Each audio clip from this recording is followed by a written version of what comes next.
SKK Migas Award for the Best Facility Management category is given to PSC contractors who have made breakthroughs and innovations in the management of office facilities or general affairs or general services. This award is a form of SKK Migas appreciation and concern for PSC contractors who have created added value to the upstream oil and gas industry. It is hoped that this award will be able to promote a positive work culture and encourage the employees to adapt to the rapid changes and to actively innovate for continuous improvements to successfully become a better, faster, and more efficient facility management in the upstream oil and gas industry. The assessment criteria are evaluated from innovation, efficiency, effectiveness, synergy, and collaboration in implementing facility management. SKK Migas Award 2020 for the Best Facility Management goes to BP Brau Ltd. Congratulations to BP Brau Ltd as the winner of SKK Migas Award 2020 for the Best Facility Management. And now we'd like to invite the representative from BP Brau Ltd to deliver their remarks. Thank you, SKK Migas, for this very special award. It is quite encouraging and energizing to be recognized in this way, as the amount of work behind this project was massive. Our project team has been working very hard to complete our new office in the middle of COVID-19 pandemic and have successfully been able to execute that with zero health and safety incident among the 350 people who were working day and night under unprecedented conditions and with an outstanding quality. Some of you have been to BP's old office and would know the aging spaces that we had been occupying for the past 20 years. We are now finally moving from 24 floors in 3 different buildings to 3 connected floors in one modern town. And we are set to reduce 50% of the original office space and save 40% of office operating costs while creating a new modern, bright, open and agile environment which is environmentally sustainable with multiple green initiatives and infrastructure that we have put in place to reduce our energy and water consumption and to reduce also our carbon footprint. Our new space will enable effective collaboration, bring the best of our people, and more importantly, it can be a place that feels like home, with no boundaries between us as we pivot to become an integrated energy company and continues to create synergy with SKK Migas as our strategic partner. We look forward to welcoming you all at our new office. And again, I would like to thank SKK Migas for this highly reputable award and great recognition. A big thank you to all my colleagues who turned our dream office into reality. Congratulations once again for BP Brau Ltd. As we have concluded SKK Migas Award in Managing Supply, People and Facility, now we will have SKK Migas Awards for PSC contractors who have succeeded in managing their risk, which resulted into no insurance claims for the last 10 years. Okay, ladies and gentlemen, here it is, SKK Migas Award 2020 for zero insurance claim.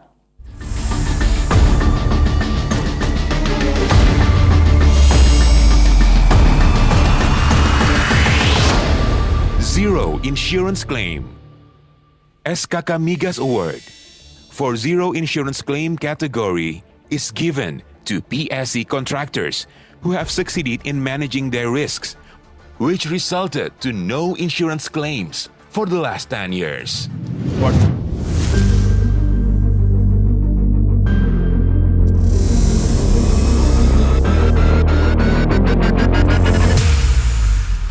Particularly in Indonesia, insurance coverage is carried out simultaneously and thoroughly to provide financial protection for upstream oil and gas business activities carried out by PSC contractors throughout Indonesia.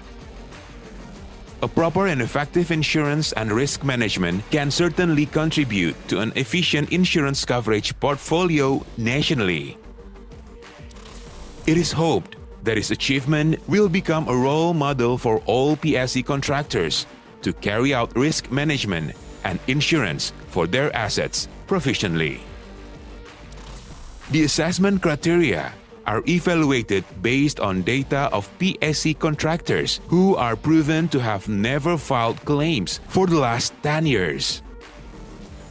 This award is divided into two categories, which are production PSC contractors with the value of assets under the insurance coverage below $100 million and above $100 million. SKK Migas Award 2020 for zero insurance claim, asset insurance coverage below $100 million goes to PT Tropik Energi Pandan.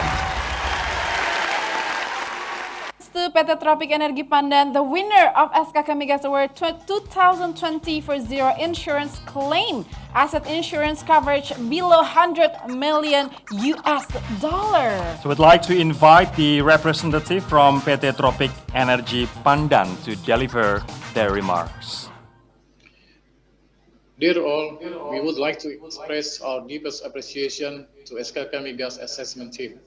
And it is an honor for us to receive this Zero Claim Award. Zero Claim Award is a proof of good cooperation between all parties while maintaining the good governance on the principle of HSE and operation excellence. This award is a result of the participation from all functions within Tropik Energy, such as subsurface, drilling, engineering, project, operation, HSE, finance, support services, and also from all the stakeholders, local governments, and our contractors too. With the implementation good governance on the HSE and security, we believe we can all achieve zero accident and zero incident, which in turn will also excel our day-to-day operations. We would like to express our deepest gratitude to all of us who have run this oil and gas industry optimally. Even though in our new normal, due to COVID-19, we still need to strive to adapt and consistently improve. I wish you all good health and congratulations to all of us. See you at the next International Convention on Indonesian upstream oil and gas in better condition. Thank you.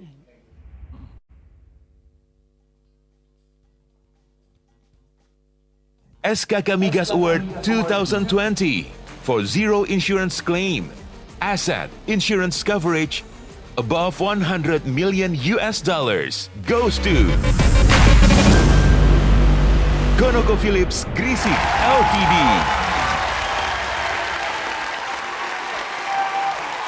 Wow, congratulations to ConocoPhillips Gresik Ltd. as the winner of SKK Migas Award 2020 for zero insurance claim asset insurance coverage above $100 million. Oke, berikutnya kami akan mempersilahkan kepada perwakilan dari ConocoPhillips Gresik Ltd to deliver his remarks. Thank you to the head of SKK Migas, Bapak Dwi Sucipto, the Finance and Monetization Deputy, Bapak Arif Handoko, and all teams in SKK Migas for the Zero Claim Award. I'd also like to thank all ConocoPhillips Gresik Limited employees for your support and commitment to realise this achievement. The Zero Claim Award is an acknowledgement for the hard work and commitment of everyone in ConocoPhillips to maintain the highest safety and operating standards, which has resulted in zero insurance claims over the last 10 years. This achievement is critical not only to maintain personal safety and meet our production commitments, but also because the insurance claim track record positively affects the insurance premium costs. As you may be aware, the Indonesian oil and gas asset insurance placement is procured for all assets through a complex international reinsurance tender. As such, this achievement benefits not only the company, but all PSCs through lower insurance costs, particularly considering the size of the assets that ConocoPhillips operates. Once again, thank you to SKK Migas for the recognition and to the ConocoPhillips employees for this great achievement. We will continue our efforts to deliver value to Indonesia. Congratulations to ConocoPhillips Gresik Ltd as the winner of SKK Migas Award 2020 for zero insurance claim asset insurance coverage above 100 million US dollars. Yes, next we will announce SKK Migas Award for the Best Finance and Monetization. But beforehand, we have Pak Arif Setiawan Handoko as Deputy for Finance and Monetization. Pak Arif, how are you doing today, Pak Arif? Selamat siang. I'm okay, thank you. Okay. Thank you, Pak. Pak Arif, we have a question about these awards. According to you, what are your hopes? What is your hopes with these awards? For the PSC contractors, right? Okay. Yes. Yeah, since they have significant role on achieving our target of 1 million barrels oil per day and 12 billion standard cubic feet gas per day in 2030, my expectation to PSC contractors with the award is that the PSC contractors be motivated to achieve that target with the spirit of synergy and collaboration together with SKK Migas and other stakeholders. That's my expectation for PSC contractor. Thank you. Thank you. Thank you, Okay. Pak Arif. This is a boost for PSC contractors to Right. synergize and collaborate with Collaborate. other related parties, including SKK Migas. Yeah? Yes, if you notice, every speakers in each panel, they are emphasizing about collaboration. Yes, So yes. basically, we are now collaborating to achieve the goal at 2030. That's very right. All right. And now let's move on to the next award. So that was the finance and monetization category. Oh, sorry. Next one is the award for the finance and monetization category. It is given to PSC contractors who have been able to show adequate and measurable financial performance to provide a high and consistent contribution in optimizing government revenue and cost efficiency. All right, ladies and gentlemen, this is the category, the best finance and monetization.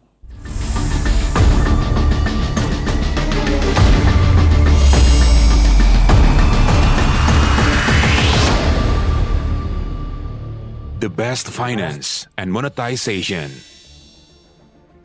SKK Migas Award for the Best Finance and Monetization category is given to PSC contractors who have been able to show adequate and measurable finance performance to provide a high and consistent contribution in optimizing government revenue and cost efficiency.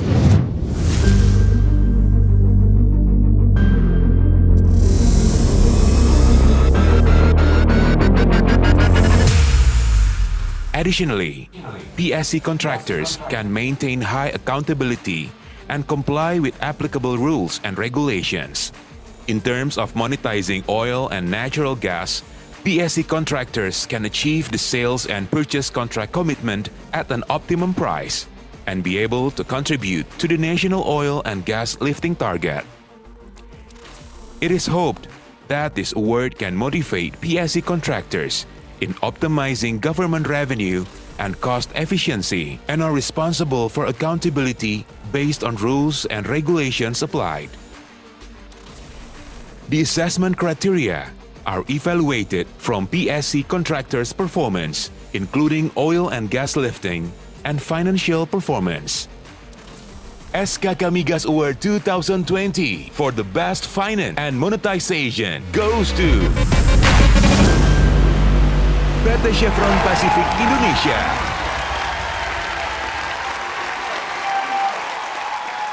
Congratulations to PT Chevron Pacific Indonesia as the winner of the Best Finance and Monetization. Now we'd like to invite the representative from PT Chevron Pacific Indonesia to deliver their remarks. On behalf of PT Chevron Pacific Indonesia, I would like to extend my sincere appreciation to SKK Migas for the award in Finance and Monetization category. It is an honor for us to receive this award as one of the contractors that has contributed to the progress of this economy and society in Indonesia for more than 96 years. Chevron has shown its strong performance and recorded great contribution to Indonesia's state income. We are also the pioneer and role model in the oil and gas industry in Indonesia. This award is the highest recognition of our success in delivering lifting and revenue to the government of Indonesia, as well as our discipline in managing compliance and efficient cost recovery. We would like to thank the government of Indonesia for the trust that has been given to us. Our company's values and excellence have formed a tradition of success and hard work with integrity. To all employees of PT Chevron Pacific Indonesia, I thank you. This award is a proof of your hard work. 2020 is a year full of challenges, but you have proven resilience and persistence in achieving the best. Thanks for the continued support. We will maintain our high performance. Congratulations again for Chevron Pacific Indonesia. And now we're moving to the next award. We have SKK Migas Award presented to buyers of natural gas in Indonesia who support the achievement of Indonesia's natural lifting target and optimum performance. All right, ladies and gentlemen, here it is. SKK Migas Award for the leading natural gas commercialization.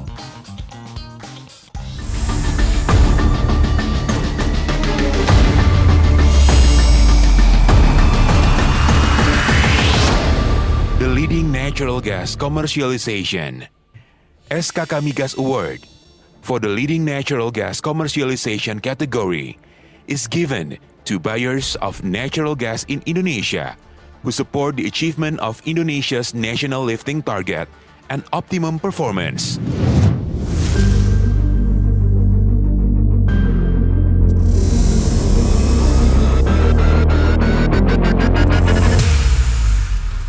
Through the recognition of this performance, it is hoped that natural gas buyers can further improve their performance in supporting the achievement of Indonesia's natural gas lifting in the future. The assessment criteria are evaluated from buyers' performance in every activity carried out, including the performance of the achievement of natural gas lifting, performance in the development of natural gas markets and infrastructure in Indonesia, and contributions in supporting policies issued by the Indonesian government. SKK Migas Award 2020 for the leading natural gas commercialization goes to Perusahaan Gas Negara Tbk. Congratulations to Perusahaan Gas Negara Tbk as the winner of SKK Migas Award 2020 for the leading natural gas commercialization. Yes, we'd like to invite the representative from Perusahaan Gas Negara Tbk to convey their remarks. Good afternoon, distinguished ladies and gentlemen. It's very amazing. We are very pleased and honored to accept this award. We sincerely thanks to all stakeholders for the support to PGN as national gas subholding under PT Pertamina. This year is a challenging year of PGN. Slow economic activity related to the COVID-19 pandemic has caused changes in energy, particularly natural gas demand and supply in 2020. But in these circumstances, PGN always gives the best dedication in the utilization of natural gas in Indonesia. This award is obviously attained by the hard work of all teams and the assistance from all stakeholders. PGN will continue to improve our operational and investment activities in order to create broader multiplier effect in economy and give more contribution to Indonesia. Hopefully, PGN's role could be a part of the real solution for serve the national energy from upstream to downstream. Three aspects that became our focus currently. There are efficiency, increasing volumes, and changing business models to be more effective. Perhaps those programs would run well, so may result positive impact, especially to support the government and SKK Migas to realize the vision of 1 million BOPD of oil and also 12,000 scarf of gas in 2030. So thank you again to all stakeholders, and we look forward everything we can accomplish together in years ahead. Thank you so much. Selamat sekali lagi untuk perusahaan gas negara atau PGN ya. Okay, Rory and all the audience, we already announced a few categories. We are going to continue, but we have to step away for a little time. For a little break. Right, because we need to indulge in ourselves, to listen a good music. Dan juga menikmati suara dari Lea Simanjuntak. Lagi. Yuk, kita sambut bersama-sama lagi Lea Simanjuntak. Akan membawakan lagu-lagu daerah yang mewakili Indonesia dari Sabang sampai Merauke. Yang tahu lagu-lagu ini silakan nyanyi sama saya, oke?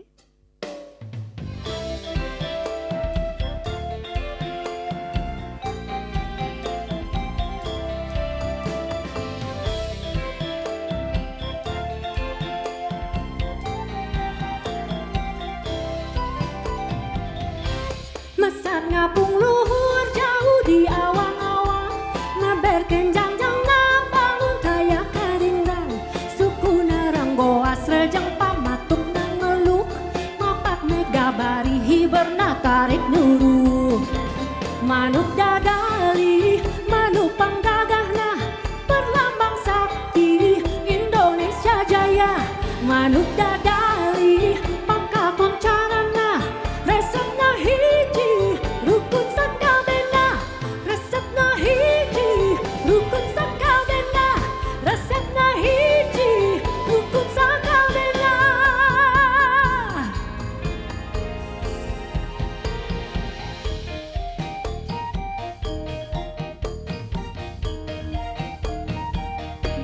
Cuplak-cuplak suang-suang tinggal lenter, mambu katundung gudel, pak empong lerak-lerek sopong guyung delek kakek sirpong delek kopong sirpong delek kopong. Sekali lagi, cuplak-cuplak suang. Bisa semuanya? Ya, suang tinggal lenter, mambu katundung gudel, pak empong lerak-lerek sopong guyung delek kakek sirpong delek kopong. Yes. Oke, sekarang kita pindah pulau ya.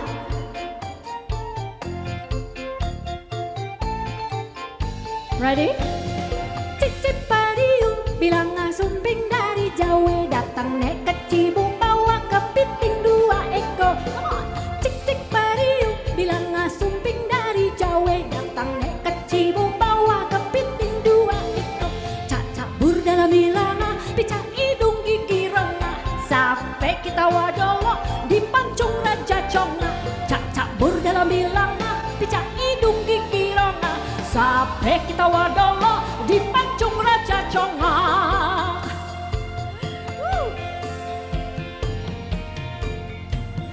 Jangir-jangir, sing siri jangir-jangir, sing siri jangir-jangir serere, nyoman ngayorin kelap-kelap nyandak bunga, langsing lanjar pamulune nyandak gading, saruang jani majangeran sariang mantu rora roti.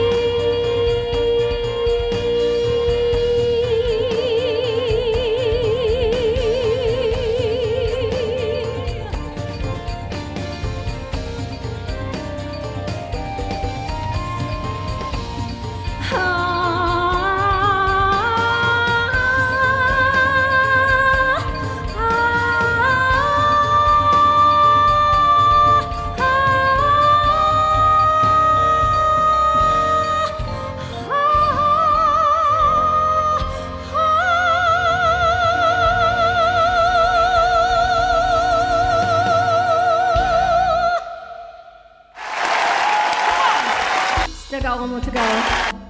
Kita ke daerah Timur Indonesia.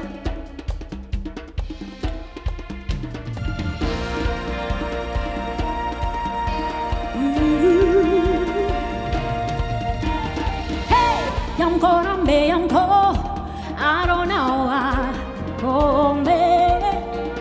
Hey, yang ko rambe yang ko, I don't know why, kombe. Kibe kuba no kubombe koyu ba no bungo awe ade. Temi no kibe kuba no kubombe koyu ba no bungo awe ade. Honke honke honke riro, honke jombe jombe riro. Honke honke honke riro, honke jombe jombe riro. Honke honke honkeriro, honke jombe, jomberiro, honke honke, honkeriro, honke jombe,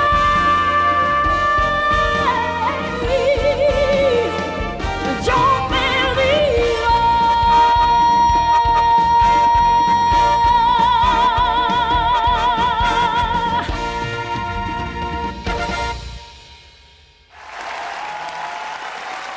Wow, ini tadi penampilan dari Lea Simanjuntak. Kalau kata anak sekarang, mantuliti. Apa itu? Mantap betul. Gitu. Iya dong. Kamu tadi cita-citanya pengen jadi pembicara Penyanyi. tahun depan.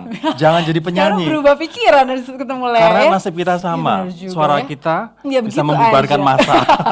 Enggak dong, karena kan kalau tadi kita dengar Lea nyanyi kita terhibur. Iya, Yang iya. di rumah juga terhibur gitu ya. Karena kita berdua bagian dari acara ya mudah-mudahan menghibur juga. Betul, betul. Oke. Tapi nggak cuma menghibur, Enggak dong. informatif. Oke, Harus pastinya. dong. Oke, because we are going to proceed to present the next category. Yes. The next award, it is Assurance and Consultation Excellence. Yes, the assurance and consulting function has acquired an autonomous position in the governance model of many organizations. So ladies and gentlemen, please welcome SKK Migas Award 2020 for Assurance and Consulting Excellence.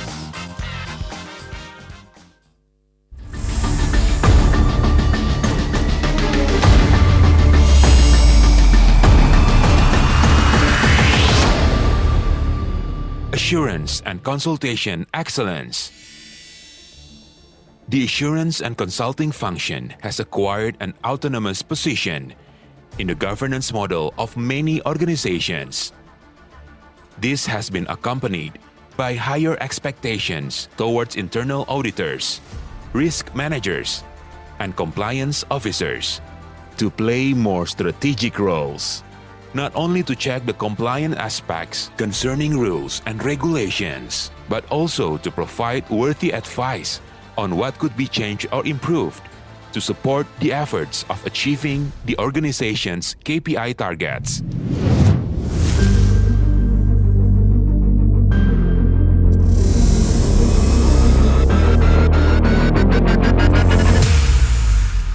Since 2012, SKK Migas has assembled all internal auditors, risk managers, and compliance officers from oil and gas companies in a collective initiative of Indonesian Oil and Gas Auditor Forum called FAMI.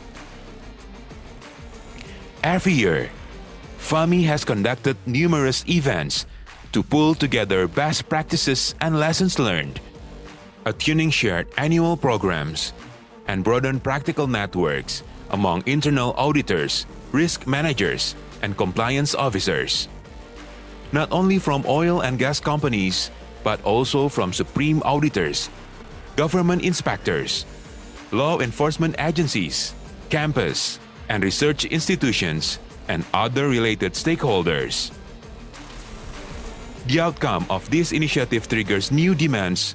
Auditors need to have the applied knowledge, decent insight, and practical skills to provide advice upon requested in various consultation services to generate value for the organization that may extend beyond providing compliance assurance.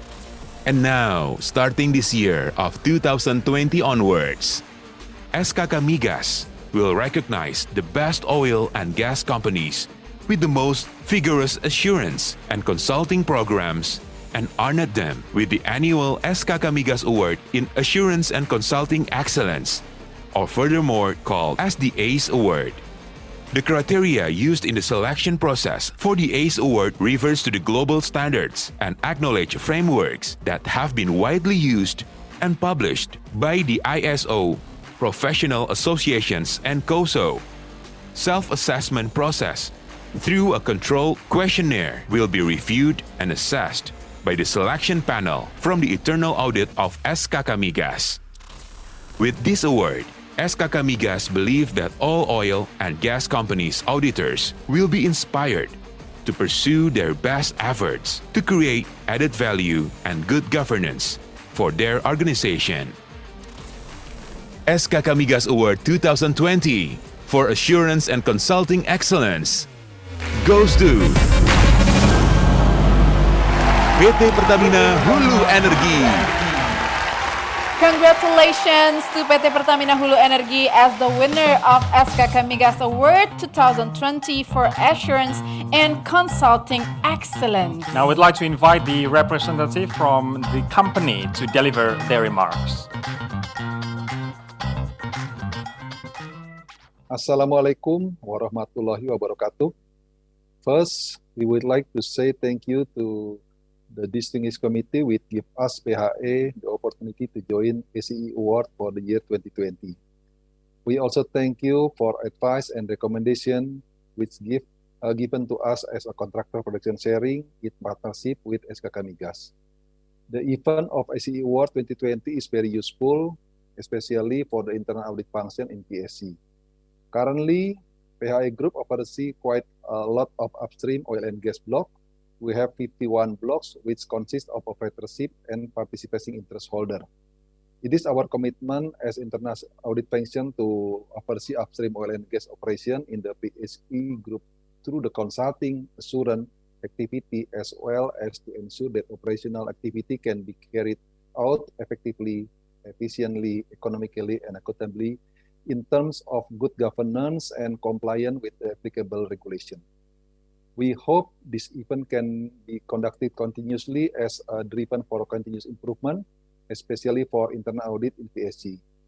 Additionally, by joining this event, we are more encouraging to strengthen our function as an insurance provider, problem solver, insight generator, and trusted advisor for our top management.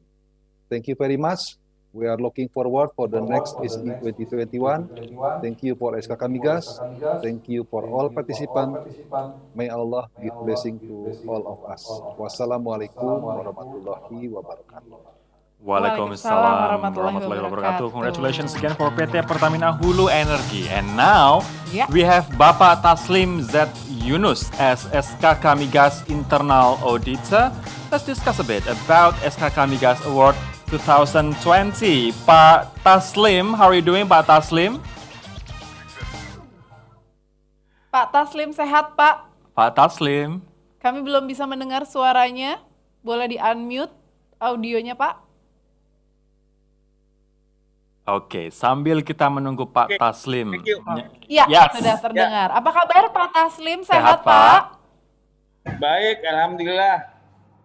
Baik, alhamdulillah. Ada satu pertanyaan untuk Bapak, Pak. What are your suggestions regarding the SKK Migas Award for the future? This is the first time. What's your suggestions for the future? Yeah, the future we hope that the assurance and consulting more applicable in oil and gas business auditor. So it means for us, we focus on the consulting and assurance, not only to check the assurance only, but we focus on the consulting regarding to achieve the 1 billion oil barrel per day and 12 BCF gas per day. I think that's all for me. Taslim, thank you very much for your answer and for your time, Pak Taslim. Pak Taslim Z. Yunus as SKK Migas Internal Auditor. Okay, all the audience and Rory, now we are going to proceed another word, and the next category presented for the Operational Excellence Achievement category is given to PSC contractors, which includes assessments from all divisions in the operations. Ladies and gentlemen, please welcome Operational Excellence Achievement category.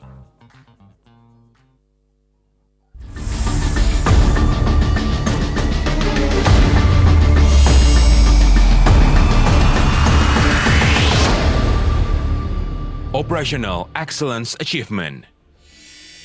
In 2020, for the first time, SKK Migas Award for the Operational Excellence Achievement category is given to PSC contractors, which includes assessments from all divisions in the operations.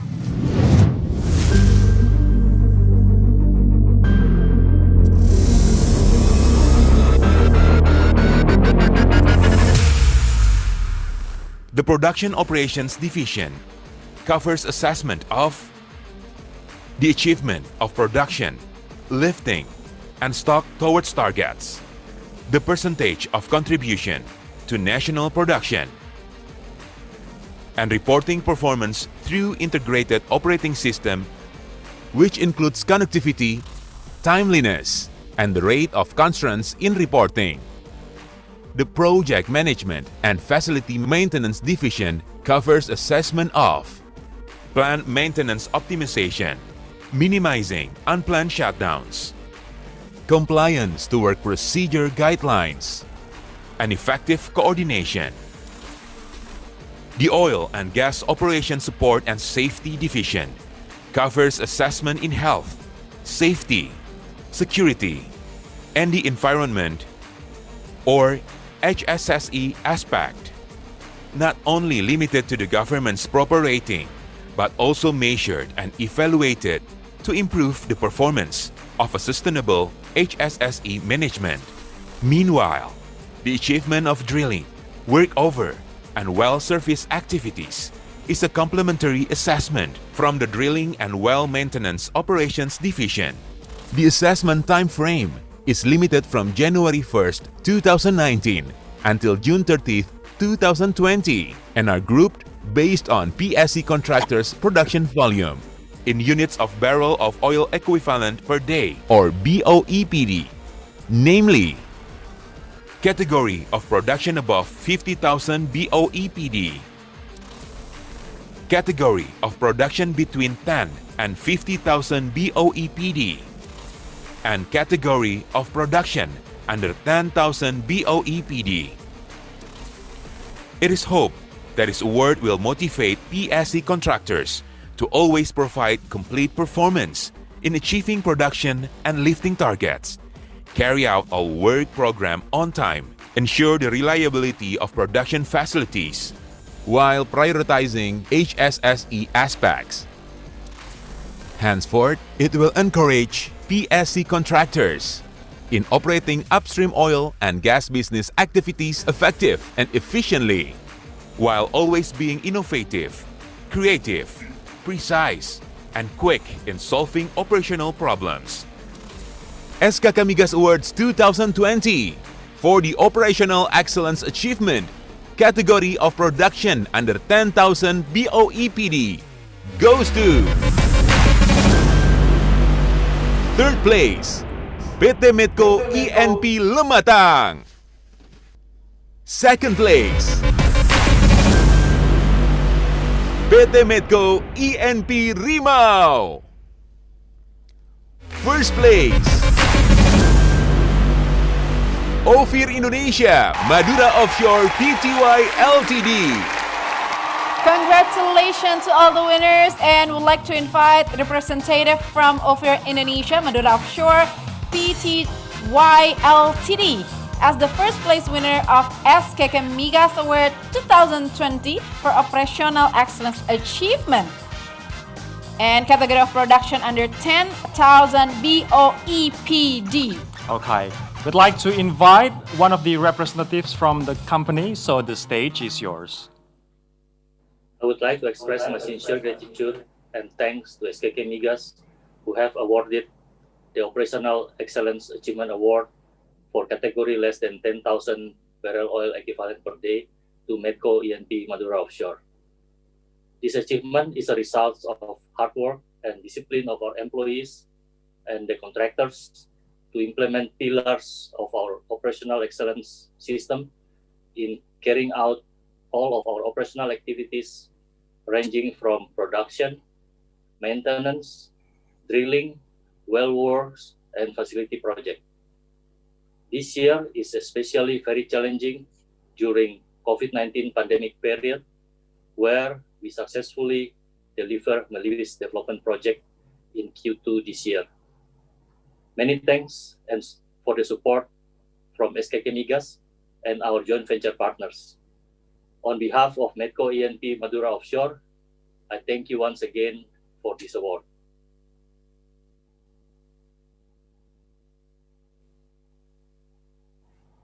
All right, congratulations to all the winners. And now we'd like to present the next category, which is Operational Excellence Achievement for category 10,000 to 50,000 BOEPD.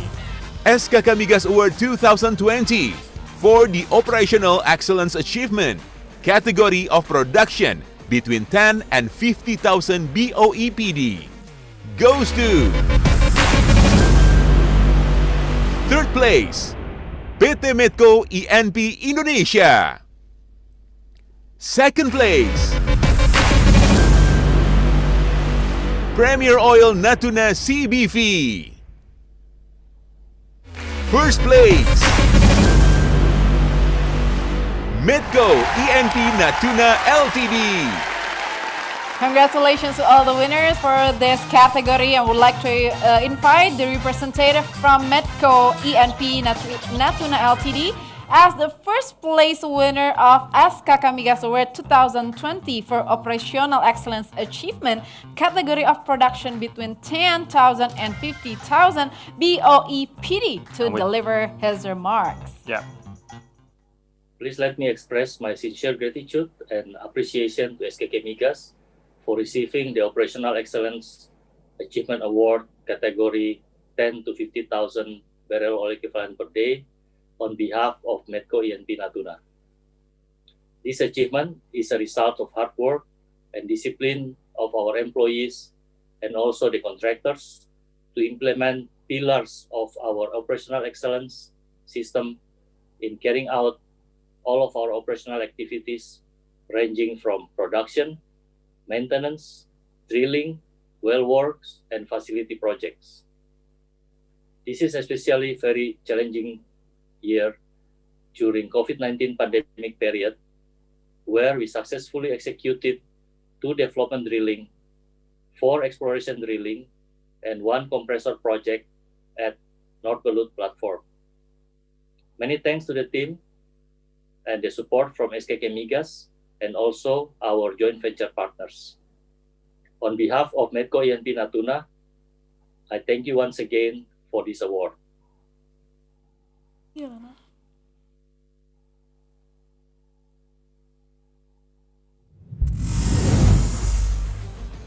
SKK Migas Award 2020 for the Operational Excellence Achievement category of production above 50,000 BOEPD goes to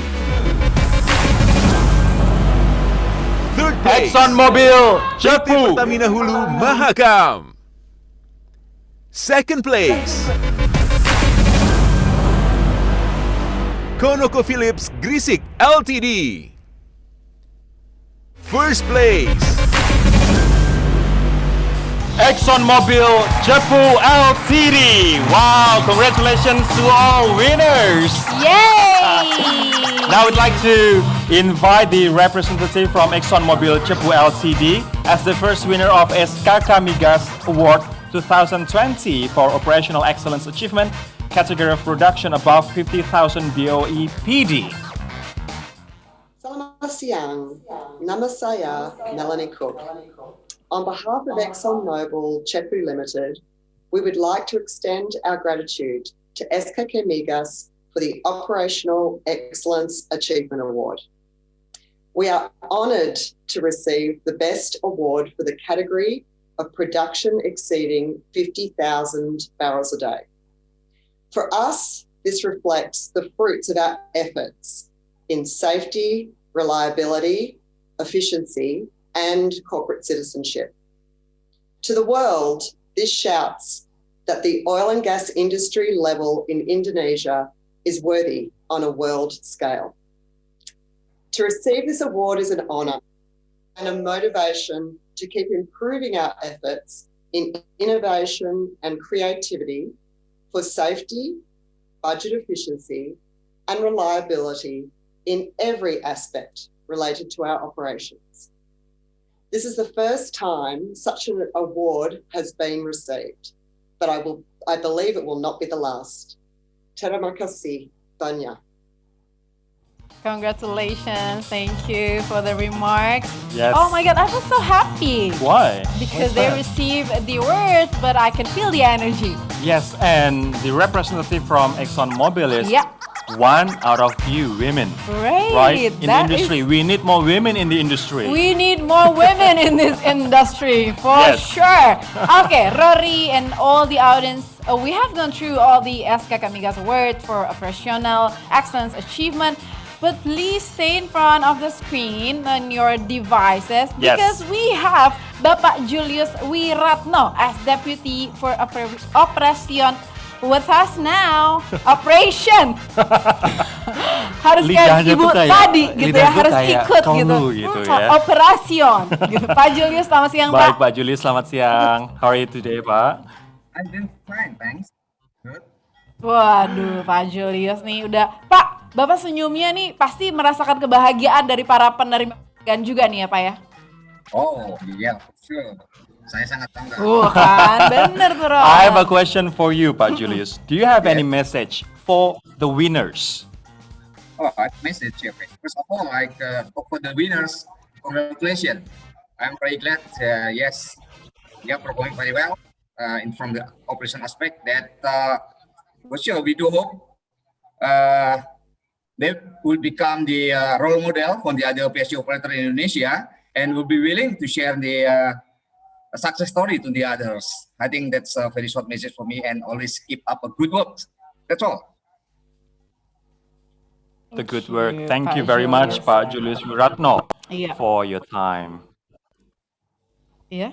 Pak. All right, let's next move on to the next session then. Oke, Pak Julius tadi bilang keep up the good work. Mhm. Mungkin pesannya buat kita juga. Yeah. Keep up the good work. Dan juga buat viewers. Karena setelah ini kita akan kembali dihibur penampilan dari penyanyi yang mungkin hari ini nih menjadi salah satu highlightnya, Ror. Betul, Iya betul. kan? Salah satu alasan kenapa kita juga nungguin sampai selesai karena Oke. juga ada penampilan Lea Simanjuntak. Selain juga Ya. acara-acara dari IOG ini yang memang benar-benar inspiring dan Betul insightful. sekali. Yo, Ngomong tentang awardnya masih ada kategori lainnya. Jangan kemana-mana dulu ya, karena kita akan kembali menyaksikan penampilan dari Lea Lea Simanjuntak. Simanjuntak.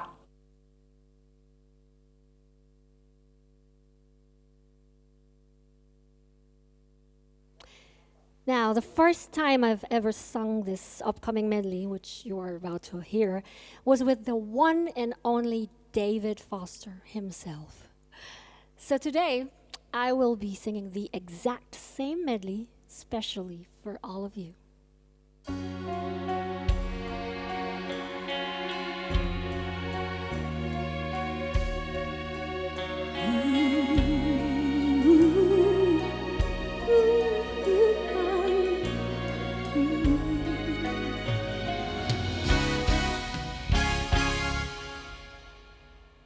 Share my life, take me for what I am, 'cause I'll never change all my colors for you. I don't really need to look very much further. I don't wanna have to go where you don't follow.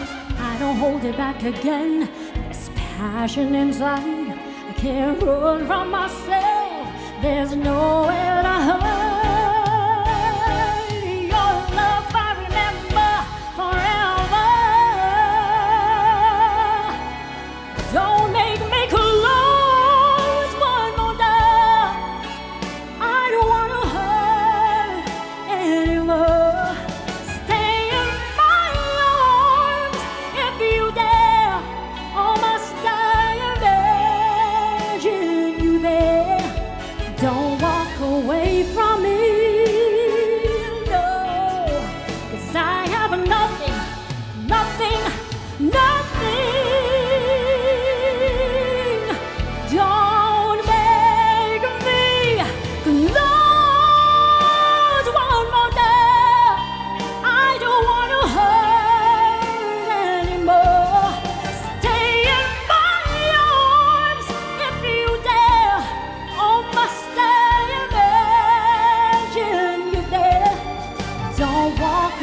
if I don't have you.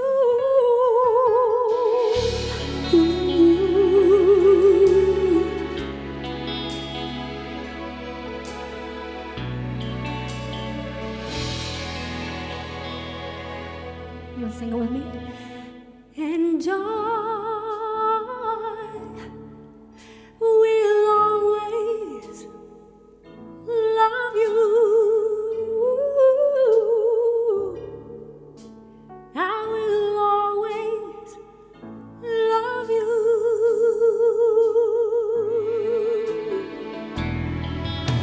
I hope life treats you kind. And I hope you have all you dreamed of. And I wish you a joy and happiness. But above all this, I wish you love.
I will always love you.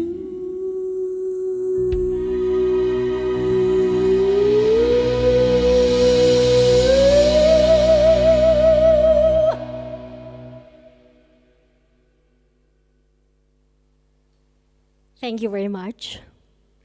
Ladies and gentlemen, this afternoon, we are witnessing companies that have committed to excellence in the upstream oil and gas industry. SKK Migas Award 2020 is a form of appreciation for all the best efforts and commitment to achieve this year's target. Please welcome our next category of SKK Migas Award 2020.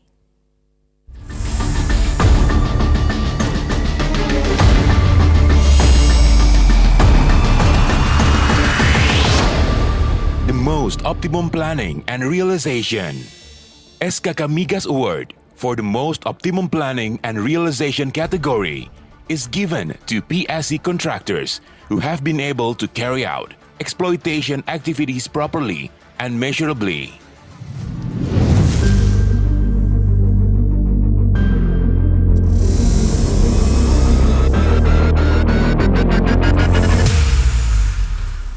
This impacts to the amount of reserves that can be monetized, surpassing the initial plan of development. An existing gas sales agreement can be fulfilled. Furthermore, the operated working area exceeds their target of contribution to government revenue. It is hoped that this award can motivate PSC contractors to continue to prioritize optimum exploitation activities amidst various unfavorable operational and economic conditions. The assessment criteria are evaluated from PSC contractors' performance through the monitoring of plan and development activities that include aspects of production performance and field economics within the respective working areas. SKK Migas Award 2020 for the most optimum planning and realization goes to Premier Oil Natuna CVV. Congratulations to Premier Oil Natuna CVP as the winner of SKK Migas Award 2020 for the most optimum planning and realization. We invite representative Premier Oil Natuna CVP to deliver his remarks. Morning everyone. I'm very pleased and somewhat proud to be receiving this award on behalf of Premier Oil Natuna Sea and our partners today. Some highlights of our performance over the recent years. We've had 2 PODs on Block A, but in terms of the headline numbers, we've significantly exceeded all our commitments in terms of reserves and government share. I'm pleased to say the government share on Block A is now over $6 billion compared to the POD, which was just over $2 billion. This performance has been based on strong gas deliverability from our wells and also very reliable production facilities with uptime numbers in excess of 99%.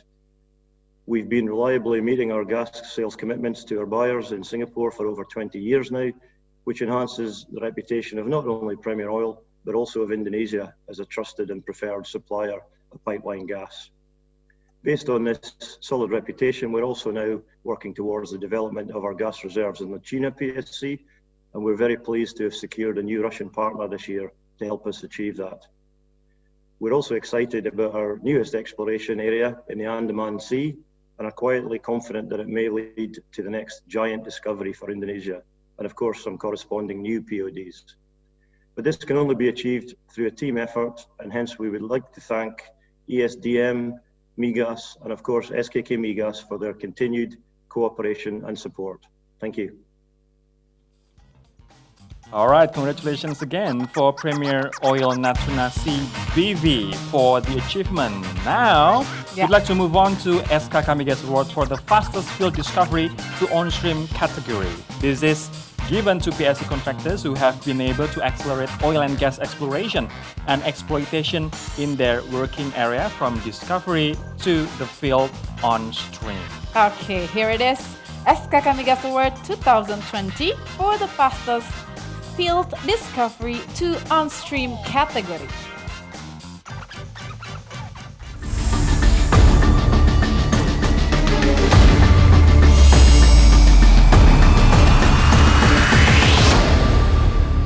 The fastest field discovery to on-stream.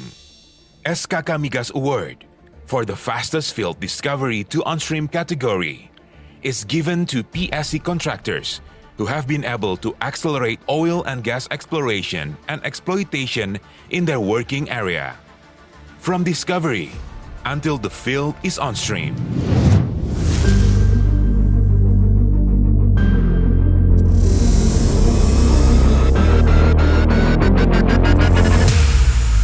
Furthermore, the on-stream working area contributes to the increase in national oil and gas reserves and the achievement of national oil and gas lifting target.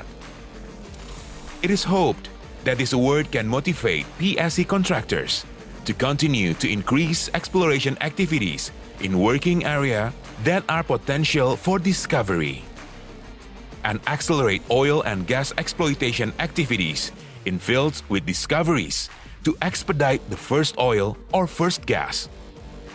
It all comes down to SKK Migas target of producing 1 million barrels of oil per day and 12 billion cubic feet gas per day in 2030.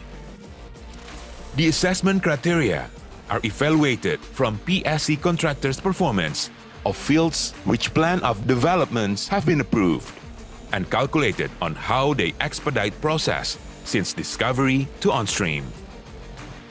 SKK Migas Award 2020 for the fastest field discovery to on-stream goes to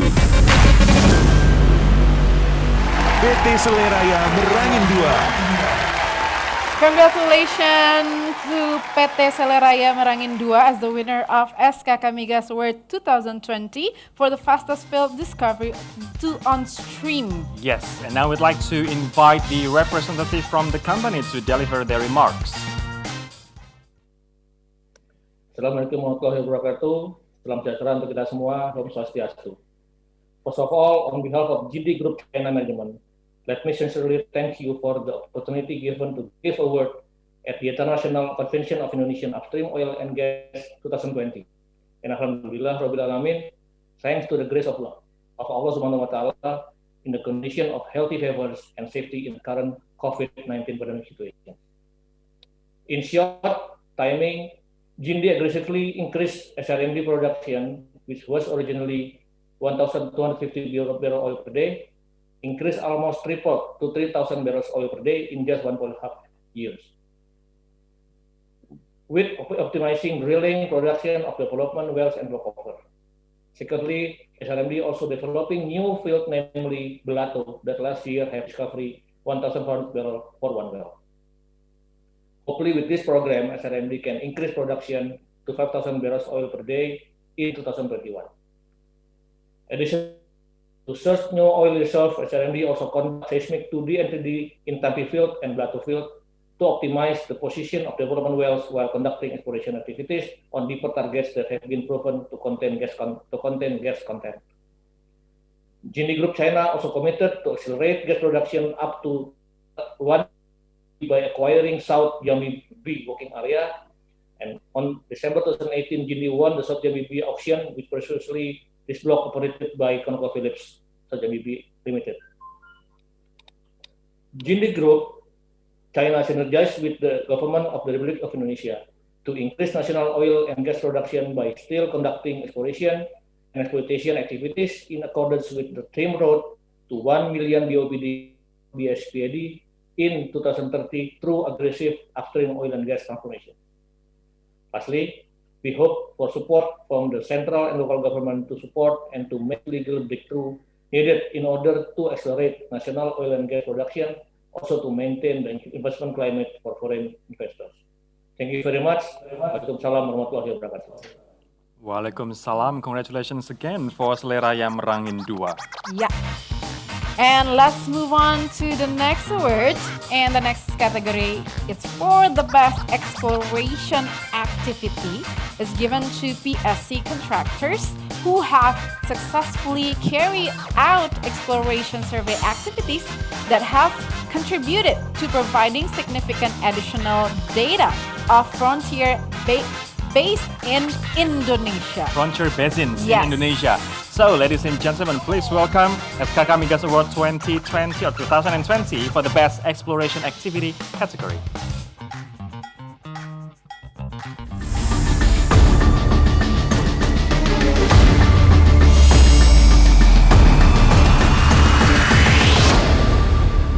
The Best Exploration Activity.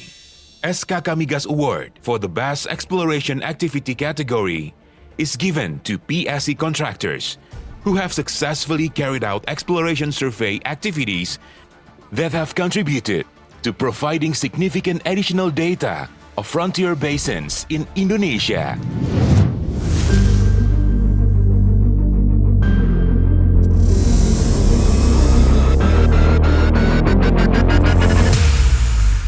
It is hoped that this award can motivate PSC contractors to continue to carry out survey activities to add the required data, not only in major basins, but also in basins where exploration data is still minimum. The assessment criteria are evaluated from PSC contractors' exploration activities between the period of 2019 to 2020. That contribute the most on providing new and significant data, especially for frontier basins, opening up new exploration potentials in Indonesia. SKK Migas Award 2020 for the best exploration activity goes to PT Pertamina Hulu Energi Jambi Merang. Congratulations to PT Pertamina Hulu Energi Jambi Merang as the winner of SKK Migas Award 2020 for the best exploration activity. And would like to invite the representative from PT Pertamina Hulu Energi Jambi Merang to deliver the remarks. Your Excellencies, distinguished guests, ladies and gentlemen, On behalf of Pertamina Group, I would like to give thanks to this forum and the committee for presenting this award to Pertamina. As the national and major company in upstream and downstream oil and gas industry in Indonesia, Pertamina has a mandate from government to keep the sustainability of meeting the domestic demand in sector oil and gas as part of national energy security framework. At the moment, Pertamina has also the largest operating areas and participating interests for the exploration activity in Indonesia. Pertamina is still actively continuing the exploration campaign by drilling many exploration wells and conducting several seismic acquisition for exploration activity in Indonesia. Currently, Pertamina is still on track to execute many exploration activity in the open areas across Indonesia as a part of firm working commitment in which the 5 years program have already been discussed and agreed by government and Pertamina to look for new potential resources, especially in other explored area. In the very first time that government of Indonesia allows an oil and gas company to conduct such activity in the open area, and this practice can be applied to another companies too. Last but not least, Pertamina is very open and very welcome to have collaboration and partnership with any national and international companies to conduct further exploration work in the new areas where Pertamina has the privilege to acquire new blocks. Once again, I would like to thank you very much. I wish you a successful 2020 IOG events. Please stay healthy and keep safe to all of you. Thank you. Wow, congratulations again for Pertamina Hulu Energi Jambi Merang. And now we have Bapak Jave Arizon Suardin as the Deputy for Planning of SKK Migas. Pak Jave, apa kabar Pak? How are you doing today? I'm great. How about yourself? I'm glad to hear that. Pak, I have a question for you. What are the tips and tricks to win the next SKK Migas Award? Oh, the next one. Well, first of all, I'd like to congratulate the winners today.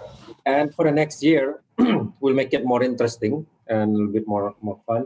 For the next one, I think the winner would be a company that will show their best effort to transform themselves to be a better company to reach that 1 million barrel.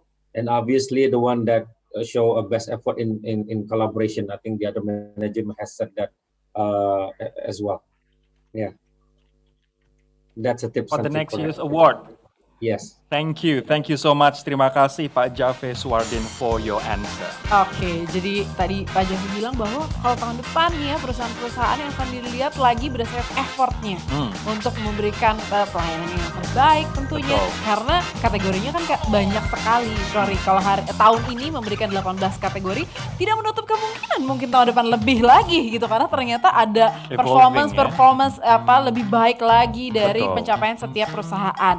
Baiklah, kalau begitu kita akan lanjut lagi untuk mengumumkan kategori selanjutnya dalam SKK Migas Award 2020 is given to PSC contractors who have submitted plans, targets, and realization of cost optimization since 2019 and have shown results of optimal cost utilization in the form of additional well drill in 2019. So ladies and gentlemen, please welcome SKK Migas Award 2020 for the best initiatives on cost optimization category.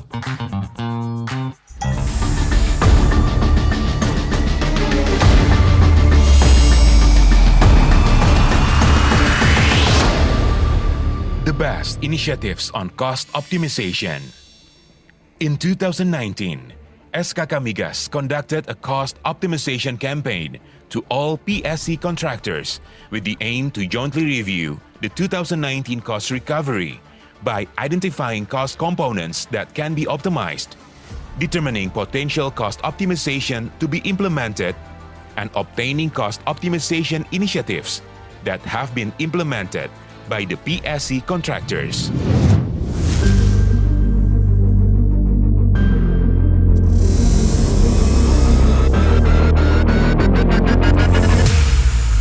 From the 2019 cost optimization campaign, SKK Migas has conducted clustering based on the PSC contractors' response to costs, and the best cluster is the PSC contractor who have already planned and structured cost optimization initiatives. The best PSC contractor clusters conducted sharing sessions on cost optimization initiatives in the 2019 Exploration and Production Forum to encourage other PSC contractors of the importance of cost optimization in order to meet work programs and lifting targets in a better economic level.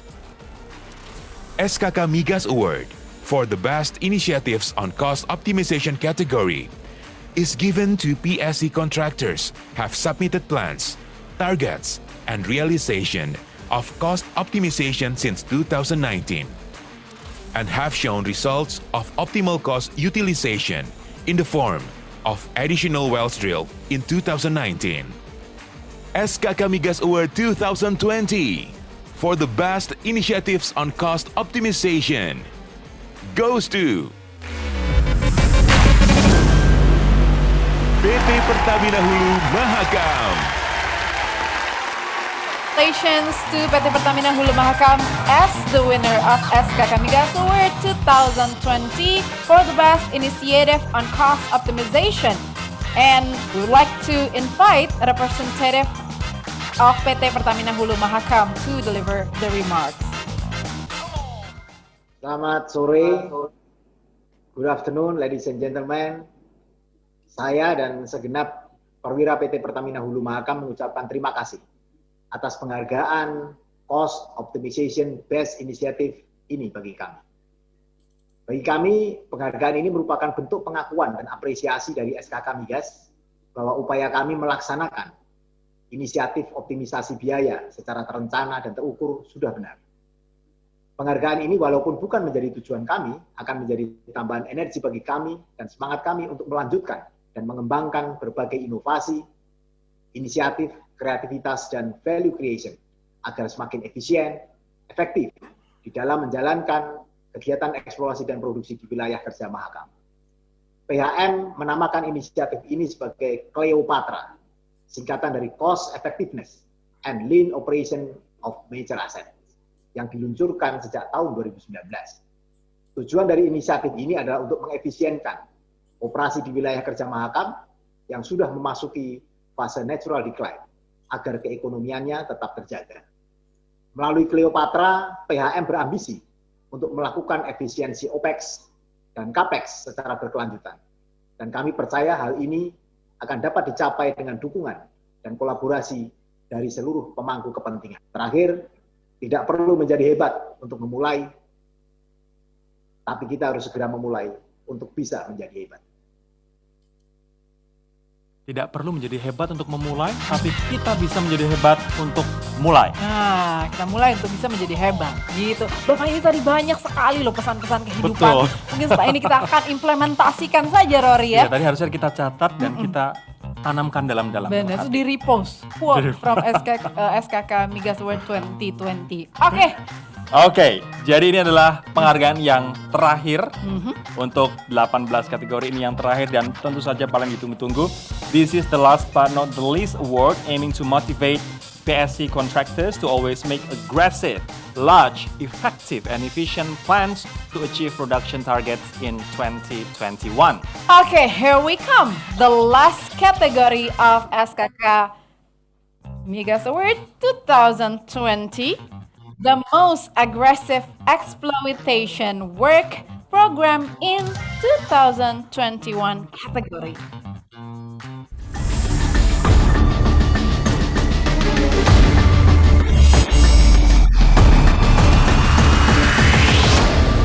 The most aggressive exploitation work program in 2021. SKK Migas Award for the most aggressive exploitation work program in 2021 category is given to PSC contractors with the most aggressive number of exploitation work programs, including drilling, workover, and well services, and the number of production increase in 2021 based on the results of the pre-WPND and WPND 2021 discussions.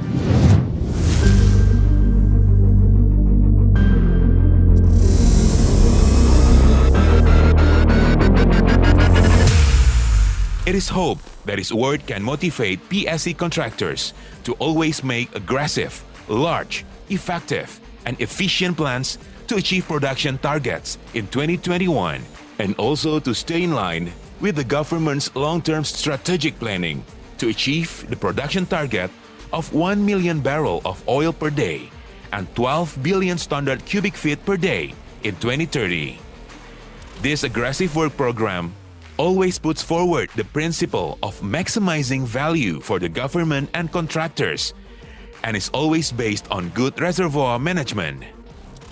The assessment criteria are seen from the large number of exploitation work programs such as drilling, workover, and well services, and the amount of the agreed production increase based on the results of the pre-WPNB and WPNB 2021 discussion.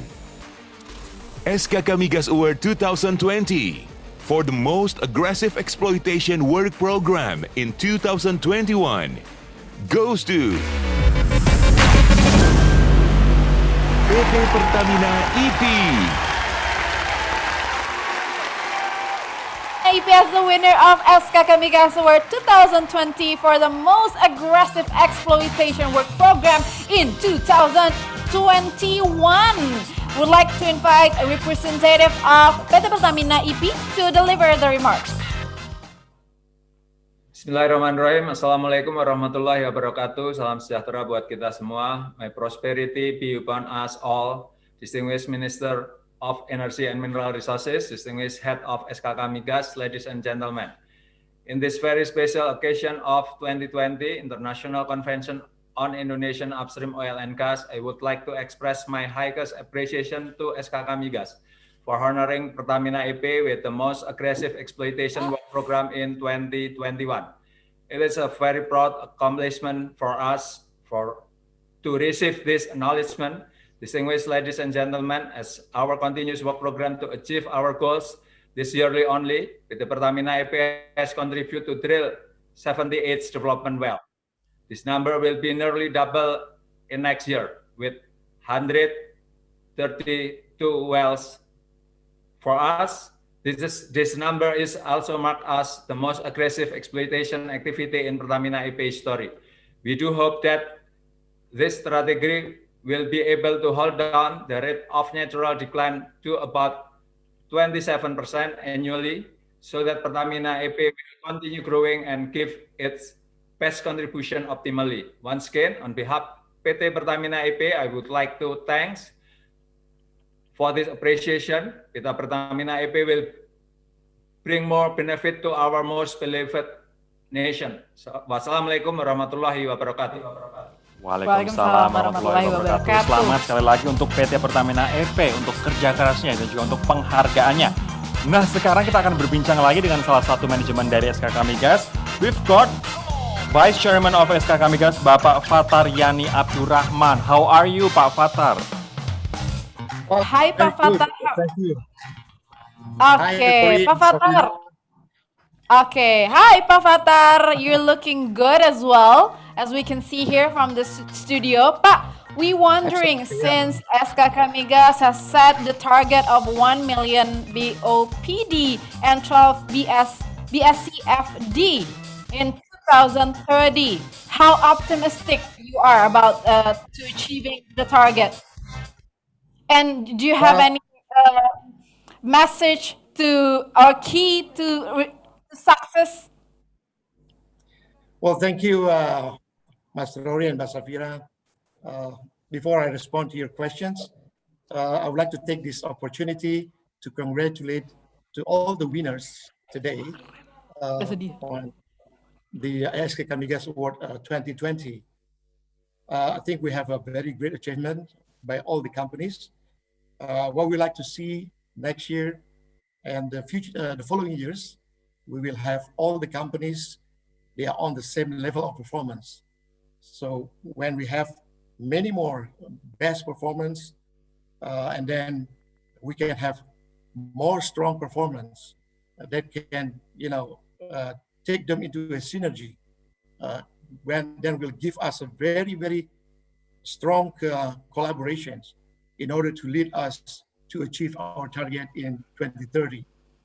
So responding to your questions, it's basically how optimistic we are in terms of achieving the target in 2030 for 1 million barrel oil per day and 12 BCF gas per day.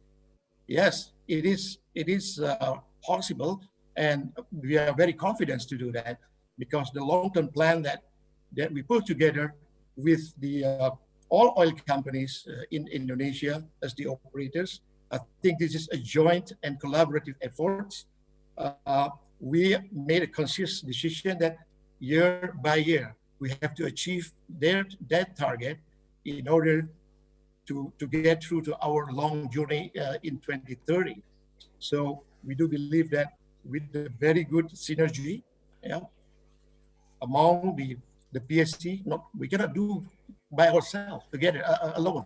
It must be a collaborative between us, SKK Migas, as well as with all the PSC contractors and all the service providers. So we all together, hand in hand, we work together to achieve in every year target that we already put at a very optimistic. So yes, to answer your questions, we are very optimistic and very confident. Thank you. Right. Thank you, Pak Fatar. Such an uplifting and motivating words from Pak Fatar that SKK Migas and other related parties, including PSC contractors who play a significant role. Sure. They are, or we are, very optimistic and confident to achieve the targeted number of production by 2030. 10 years left, Yeah. but we still have a lot of challenge that we have to do during its pandemic. Hopefully the vaccine releasing very, very soon. And year by year, that's what Pak Fatar said earlier about we have to work together in collaboration. And that synergy. Is synergy, that is the key. Oke, Rory, teman-teman. Kita tadi sudah mengumumkan ternyata 18 kategorinya. Betul. So, untuk award kita akhiri sampai di sini. So, ladies and gentlemen, that's all we have today for SKK Migas Award 2020. And once again, congratulations to all the winners. And see you at the next SKK Migas Award in 2021. But don't go anywhere. Please stay tuned for our next sessions of 2020 International Convention on Indonesian Upstream Oil and Gas. Yes, the most awaited session. Yes, this is the CEO Forum will be coming next right after this. Okay, and closing remarks as well from the head of steering committee of the 2020 International Convention on Indonesian Upstream Oil and Gas as the closing of SKK Migas Award 2020. Please welcome once again Lea Simanjuntak.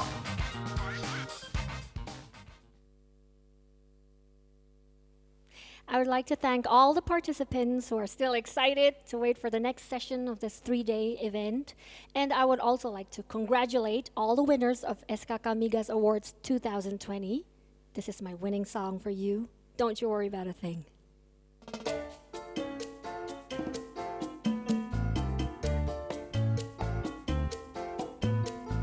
Everybody got a thing, but some don't know how to handle it. Always reaching out in vain, just taking the things not worth having. Don't you worry about a thing. Don't you worry about a thing.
worry about a thing. No, no, don't you worry about a thing.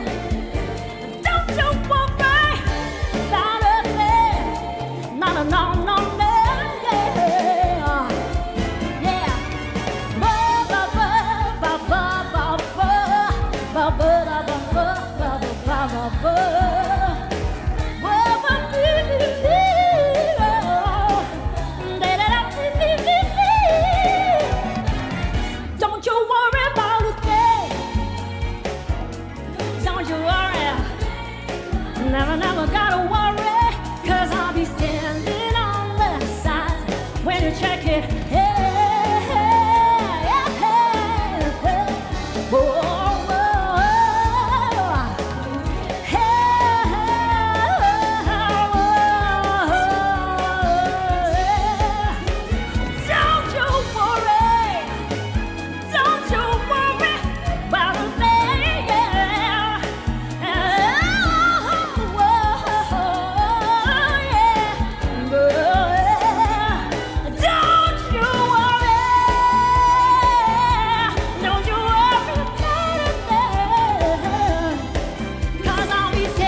All right, welcome back to IOG Convention 2020. After Yes. enjoying the award, Yep. or SKK Migas Award 2020, we're now back to our session again. But Yes. before that, we'd like to announce the winners of the photo competitions. We've got 3 winners already and ready to be announced. Okay, this is the winner of photo booth competition.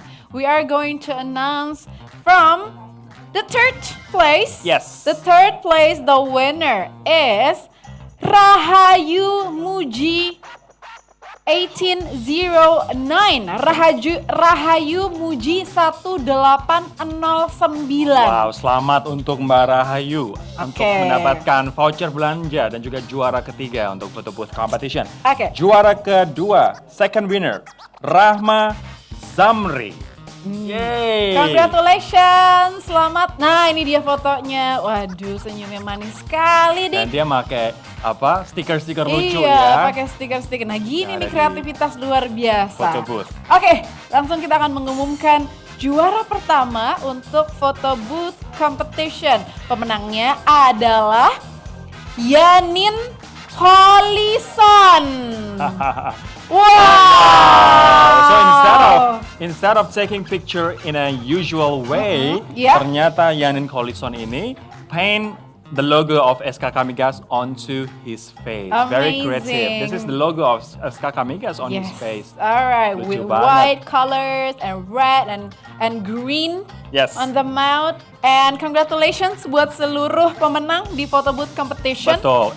Ini bukan dinilai oleh juri, bukan, tapi Anda sendiri yang menilai. Anda Betul. semua yang menilai Betul. melalui menti tadi Tadi ya, setelah dikurasi, kalau tadi Rory dan saya gitu menyebutkan bahwa yang berhasil beregistrasi itu sampai 12.000 peserta. Ya. Foto booth competitionnya pesertanya itu sampai 24.000 loh. Wow. Ya karena kan orang bisa Dua foto kali lagi. ya. Iya, gitu. Jadi Bener jurinya juga ya. milihin satu-satu Iya, gitu benar-benar. ya. Kamu ngirim berapa kali? Saya ngirim banyak.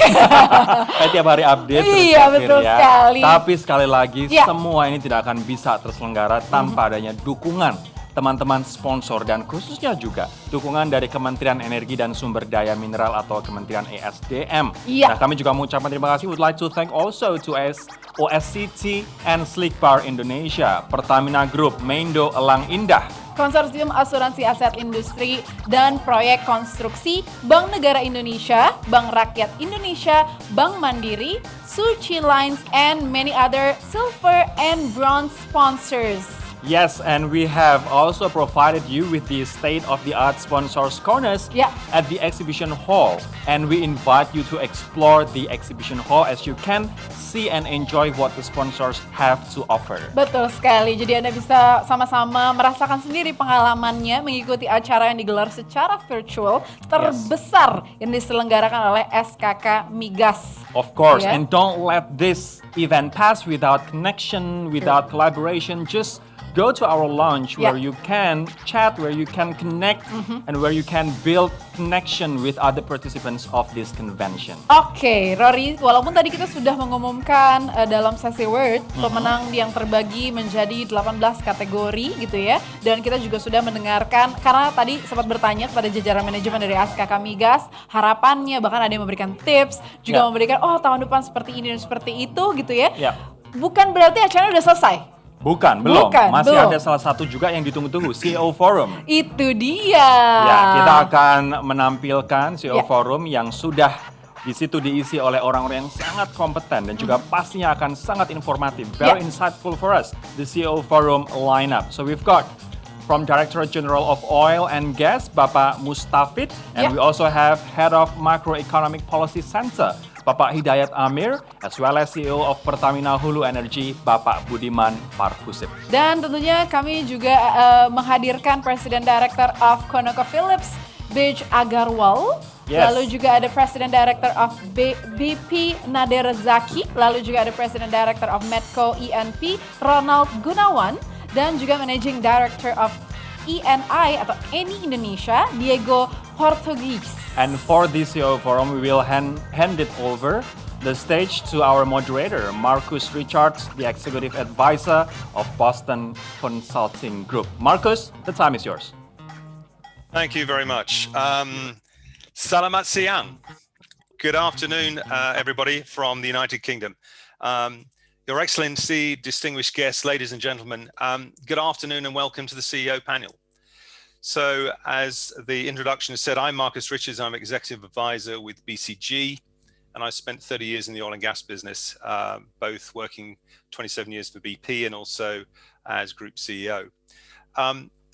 What we're going to try and do today is set a bit more context in terms of the CEO panel. So over the last 3 days, we've been on a journey, and if I can sort of paraphrase it, of exploring, developing, creating alignment, and hopefully producing an exciting ambition.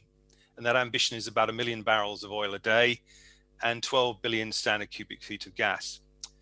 And the collective objectives of the convention has been really to identify what the drivers and the key policies will be that will attract inward investment against a very competitive market and against the energy transition. The second objective is really about collaboration, and that's between investors, the regulator, and the government, so that those initiatives actually end up with creating new production as well as reducing costs. And then finally, examining and agreeing the programs and challenges that are going to deliver on that ambition. So over the next hour, we want to take this final opportunity with representatives of government and the investors to get their thoughts on the outcomes of the convention, the progress that's been made, and how they will support individually the ambition of 1 million barrels of oil per day and 12 billion standard cubic feet of gas. So let me introduce the panelists, which come from the Minister of Energy, the Minister of Finance, and the CEOs from operators involved in production sharing agreements in Indonesia. We're going to run the discussion for 50 minutes, and then I will close out with some of the outcomes. So let me make the introduction. So the first introduction is Mustafid Gunawan, who's Directorate of Oil and Gas Indonesia, Ministry of Energy, and he is the Director for Upstream Program Development. And he's also served at PGN Sagi Energy, the Indonesian upstream investment company. We have Hidayat Amir, Director of Center for Macroeconomic Policy within the Fiscal Policy Agency of the Ministry of Finance. And Hidayat has extensive experience in Indonesian fiscal policy and previously served as a fiscal analyst and researcher, and is deeply involved in the state budget policy. Bij Agarwal, Acting President of Indonesia, the Indonesian Petroleum Association, and also President and General Manager of ConocoPhillips in Indonesia. Bij's career has included a number of assignments with ConocoPhillips in the US, Middle East, and of course now Far East. Nada Zaki, President of BP Asia Pacific, with the remit for managing BP's business in Indonesia, as well as Australia and China. And throughout his time in BP, he's managed a whole range of extensive joint venture finance projects and gas operations on behalf of the global IOC. Diego Portuguesa, Managing Director of E&I in Indonesia, who's got a lot of experience in terms of upstream, particularly working in Italy, integrated gas projects, and senior negotiator for E&I exploration and production. Budiman Bahasap, who I'm sure many of you will know, Chief Executive Officer of PT Pertamina Hulu. Budiman has a wide variety of roles, including a role actually with ARCO at the beginning of his career. He works within both the oil and gas sector and has also been deeply involved in mining and resource metals. And then finally, Ronan Gunawal, Director and Chief Operating Officer of PT Medco, which is an interesting company because it bridges all the way from exploration all the way through to power and then into mining and materials. And he previously worked with Premier Oil in Indonesia and for the Hess Corporation. So what we want to do is really think about three things. What has happened in the last three days in terms of how it affects inward investment into Indonesia, and to really get people's views about whether the steps being taken and some of the steps that might be taken actually may improve the investment climate. We're then going to go on to key areas of collaboration in terms of what we think would make a real difference. And then finally land on really what can best be described as what is it that the individual panel members can do in terms of driving the strategy by making very specific interventions in their own businesses. So that's the frame. We have an hour to do this, and it's very much a panel conversation around some of the highlights and also some of the challenges going forward as we move forward. So let me start off with really one of the first questions, which is really, in terms of the existing contract arrangements, there's been a number of policies and stimuli announced by the government which are about improving and maximizing investment into the oil and gas sector. And what I'd like to do is get a range of views. So if Budiman can give us a view, given you're one of the largest operators in Indonesia, both in oil and gas, and obviously you're the national oil company and have to contribute towards obviously the future of the company, the country. It would be great to hear your sense of how the new policies and stimuli will actually help you to drive the business.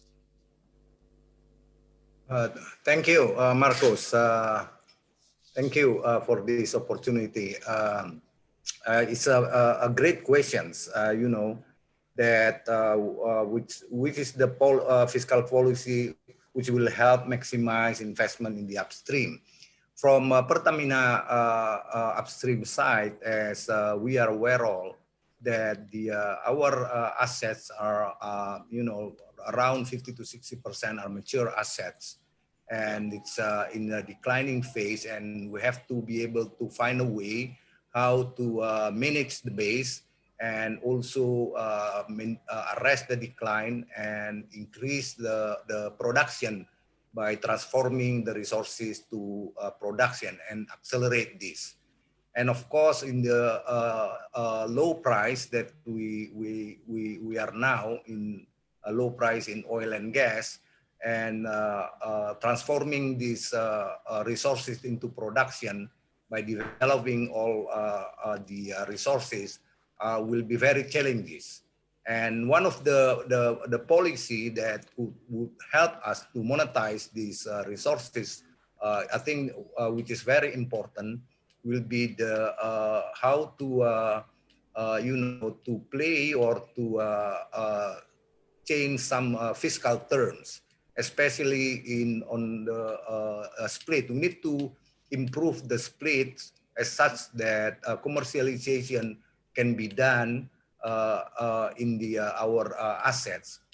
And if we analyze this, I think we will be able to transform the resources, and yet that the revenue for the government and revenue for the operator will, in the long term, will be increasing. So I think this is one of the thing that we need to do. Right now, that SKK Migas and Ministry of Energy and Mineral Resources and us are working together to enable this to happen. And I think, as Dwi Sucipto mentioned earlier, that this we are hoping this could be realized pretty soon, as such that we could make the plan of development to monetize our resources. I think this is one of the most important thing right now, especially in this low oil and gas price. Thank you, Budiman.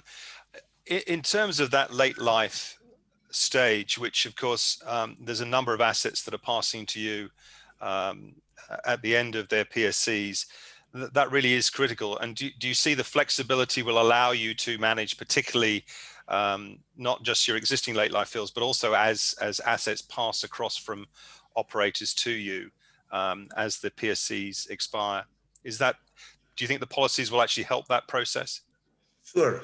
I mean, that's pretty sure. As you know, that the assets that you know, that we will be operated by us, you know, which like Rokan, this will be very helpful.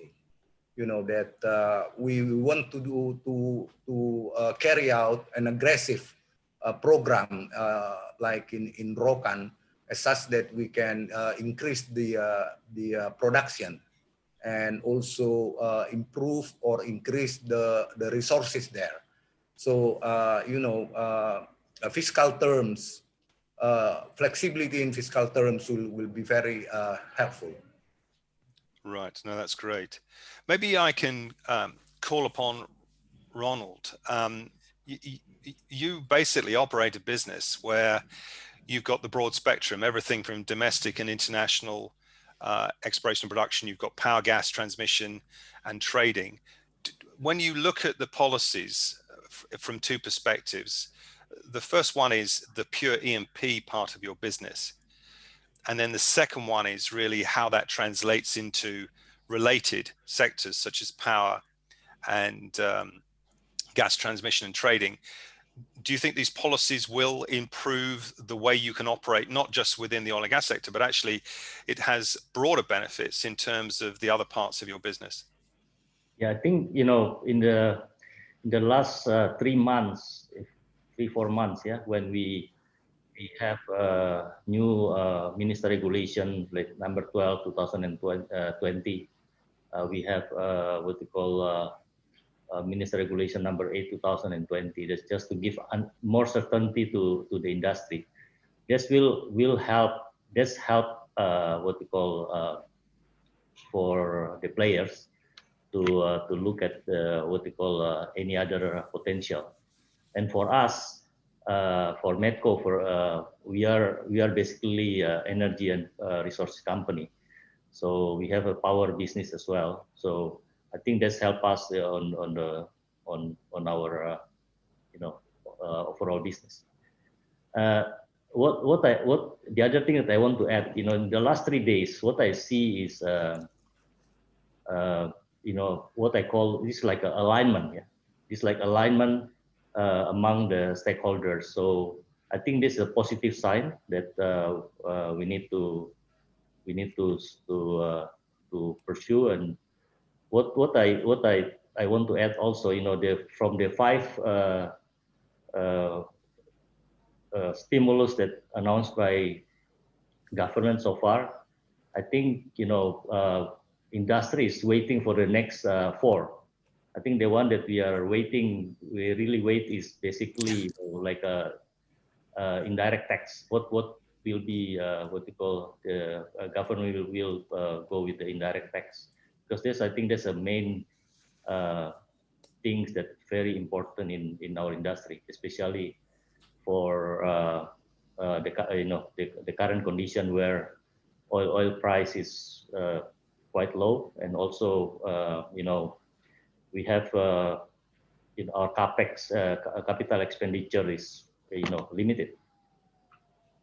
No, that's good. We're actually going to come on to the issue of what's not in the packages in a minute, because I think it's useful to maybe just calibrate in terms of what's been done.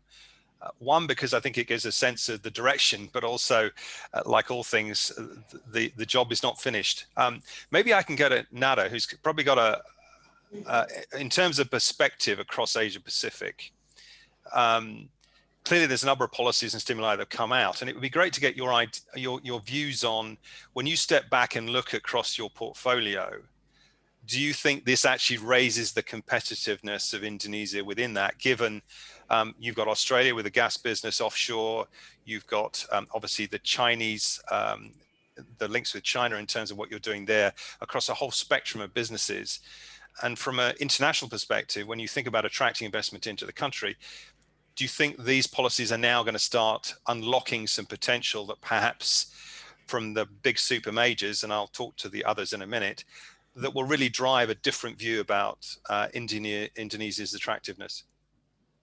Well, thank you for the question, and I think it's a great one. And maybe before getting more into the policies, let's take a step back and look at Indonesia in general. When any upstream company looks at investments, they look at maybe 5 or 6 main criteria. The first of which, of course, is resources, is availability of natural resources, is the fiscal regime, is the policies and regulation, the infrastructure in place, the market demand, whether it's domestic or international market around it, and last but not least, of course, labor. And when you look at all of these factors, you will see that Indonesia does enjoy a diverse array of competitive advantages in all these areas. More than 100 basins that we can say qualify as underexplored to a great extent, and I think our new blog that we just acquired in Element C is a testimony of that. A fiscal regime, I think they now have 2 fiscal regimes, giving lots of flexibility to international company to choose between the fiscal regime that fits them. I think this is very important, and you can see also a regulator and a policymaker who is actually trying to change and be responsive to the industry outlook. Also, when you look at infrastructure is all over the place. So you can see a regasification unit, you can see LNG facilities, pipeline grids.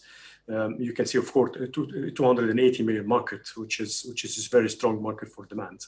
And at the same time, most of the international companies here do rely on national leaders. So basically, probably 90 or 95% of the international companies are relying on national employees, which proves also that we do have the right calibers to drive the agenda.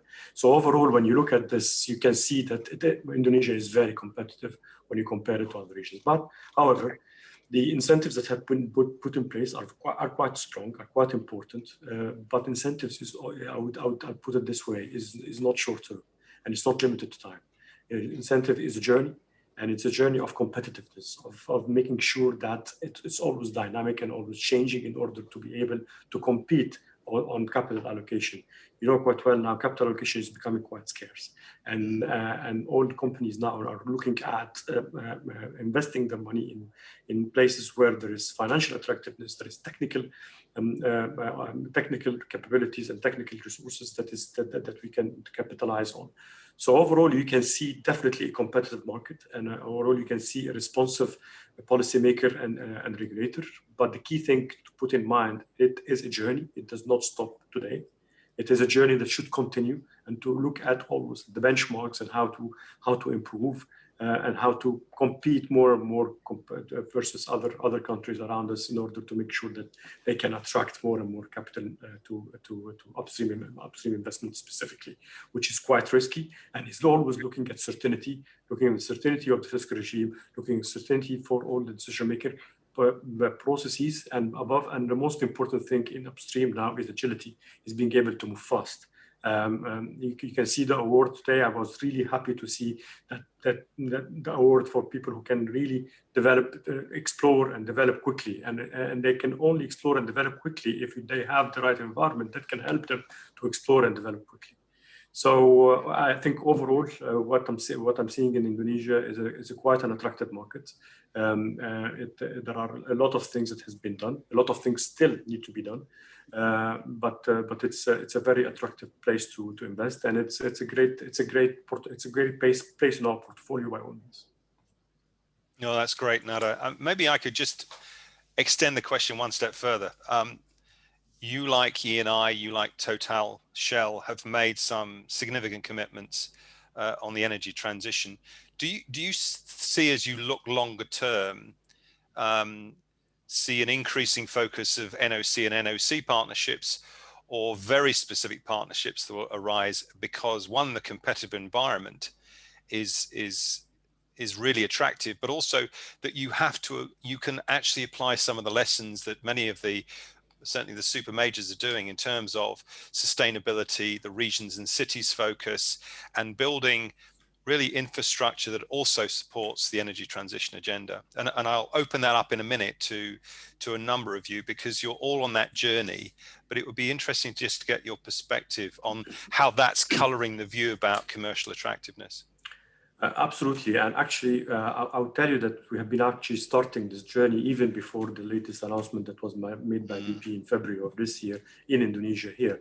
So probably we are the first company in Indonesia who is putting in front of the government a CCUS project for our Tangguh gas field, and this is a significant investment, and we believe that it will be probably one of the milestone in the industry to be able to execute a CCUS project that can actually provide accretive value to all the shareholders.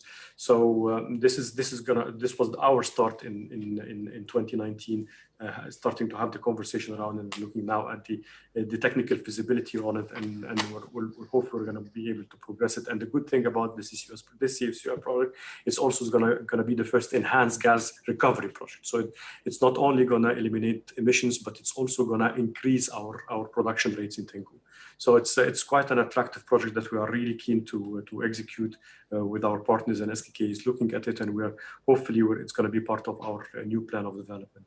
In regions and cities, I think the new capital has always been a great opportunity for us, for BP to be the energy solution provider for the new capital city, and we have been in conversation with the government around it, and also we want to pilot in other small cities to show our capability on how we can actually add lots of value in terms of the green initiatives and making sure that we can provide energy solutions that are quite sustainable and have a positive impact on the environment in general.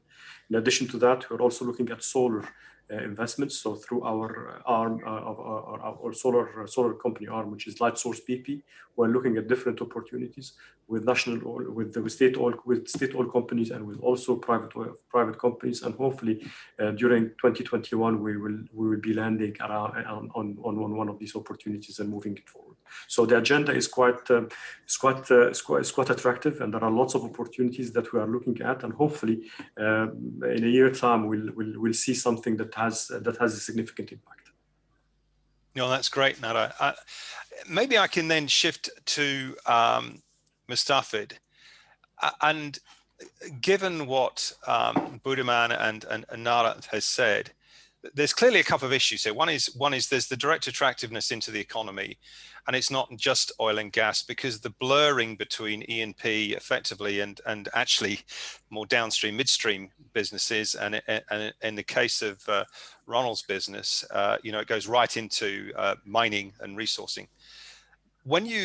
Mustafid, when you look at from a Ministry of Energy perspective, when you evaluate the changes to the policies, to what extent do you think of how much work goes into looking at the global oil and gas economic context in terms of shaping your views versus those which are a direct request out of really incumbents who are already investing? Could you maybe comment on that for us?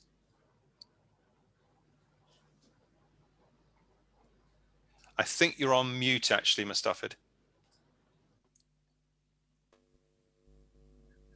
Thank you, Marcus. That's great. Yes. Thanks. From our side, that we believe that, of course, from the Ministry of Mineral and Resources Energy, we have improved to shifting from the fossil to the renewable. Yeah. But we believe that from the fossil side, from the future is still increased from the consumed by the public. So I believe that from the government, we have tried to improve the attractiveness for the investor.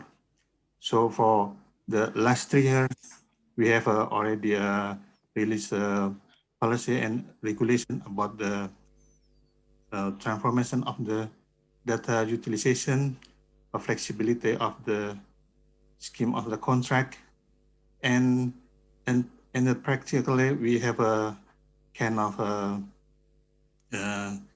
new how I call it, that we have make some discussion with the investor before we release the working idea, but we waiting on in the next future. No, that's great. Maybe I could then talk to Hidayat. I'm conscious you play a critical role in developing some of the policies for the Ministry of Finance. And some of those policies are obviously inwardly focused as well as outwardly focused. To what extent, when you look at the policies that have been crafted, do you look at the existing incumbent investors versus attracting new investors from outside? Because I'm very conscious that, you know, the government has put a lot of effort into talking globally to investors, to, you know, as a number of countries have done, is to say we have a huge resource here.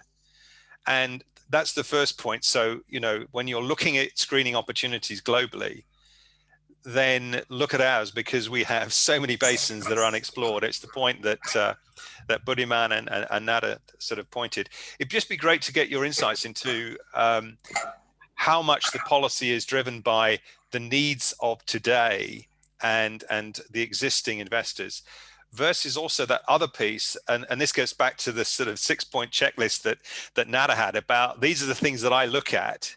It'd be just great to hear how you then build the policies and how flexible you can be within boundaries in terms of both incumbents and also the future.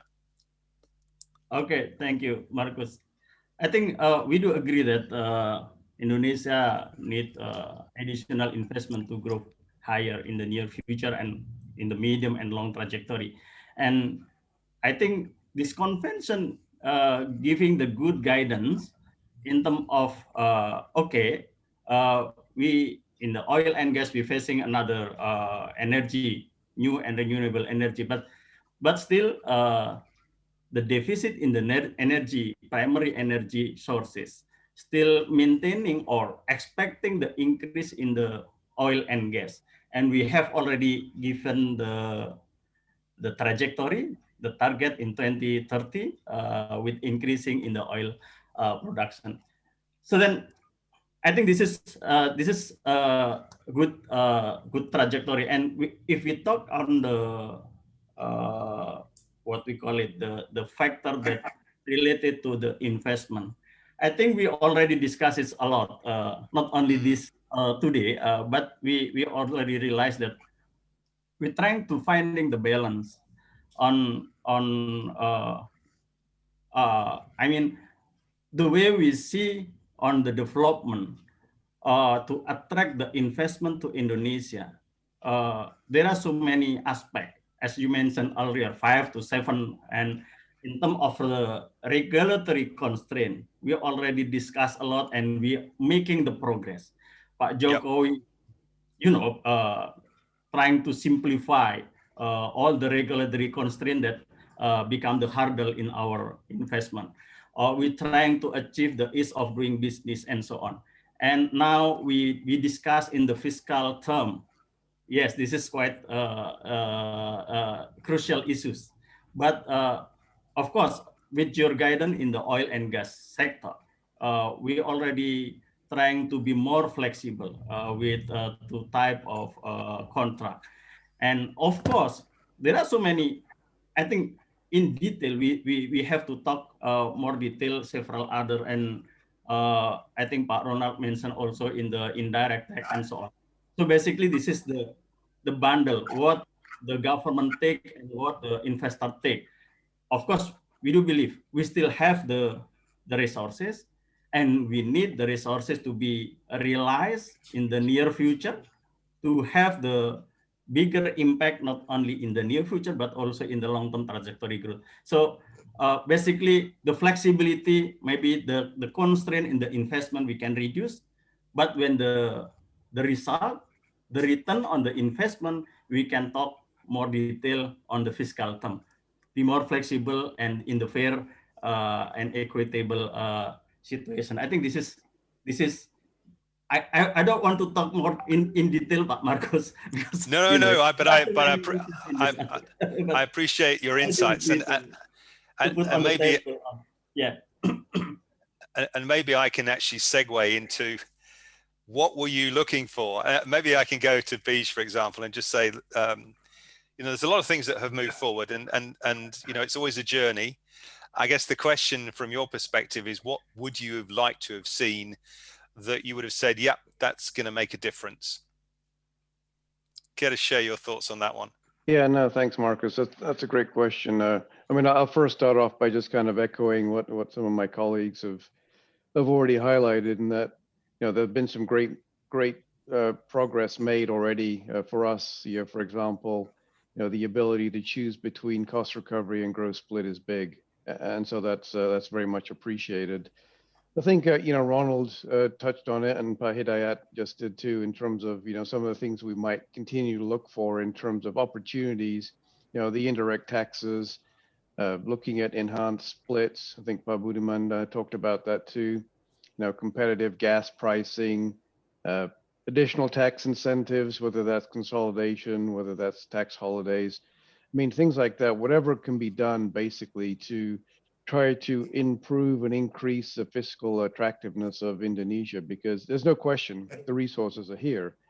Part of the issue is those resources are becoming a little bit more difficult to actually get at, because they're moving kind of more east, more into the offshore, a little bit deeper water. So, that drives up cost, that drives up complexity, obviously. And so whatever can be done to help, us as representatives of our companies here go back to our headquarters and promote Indonesia as a place where that limited capital should be allocated would obviously be beneficial. And what that translates to is, economics at the end of the day. So I mentioned a few of the incentives that would be good to continue to see some progress on.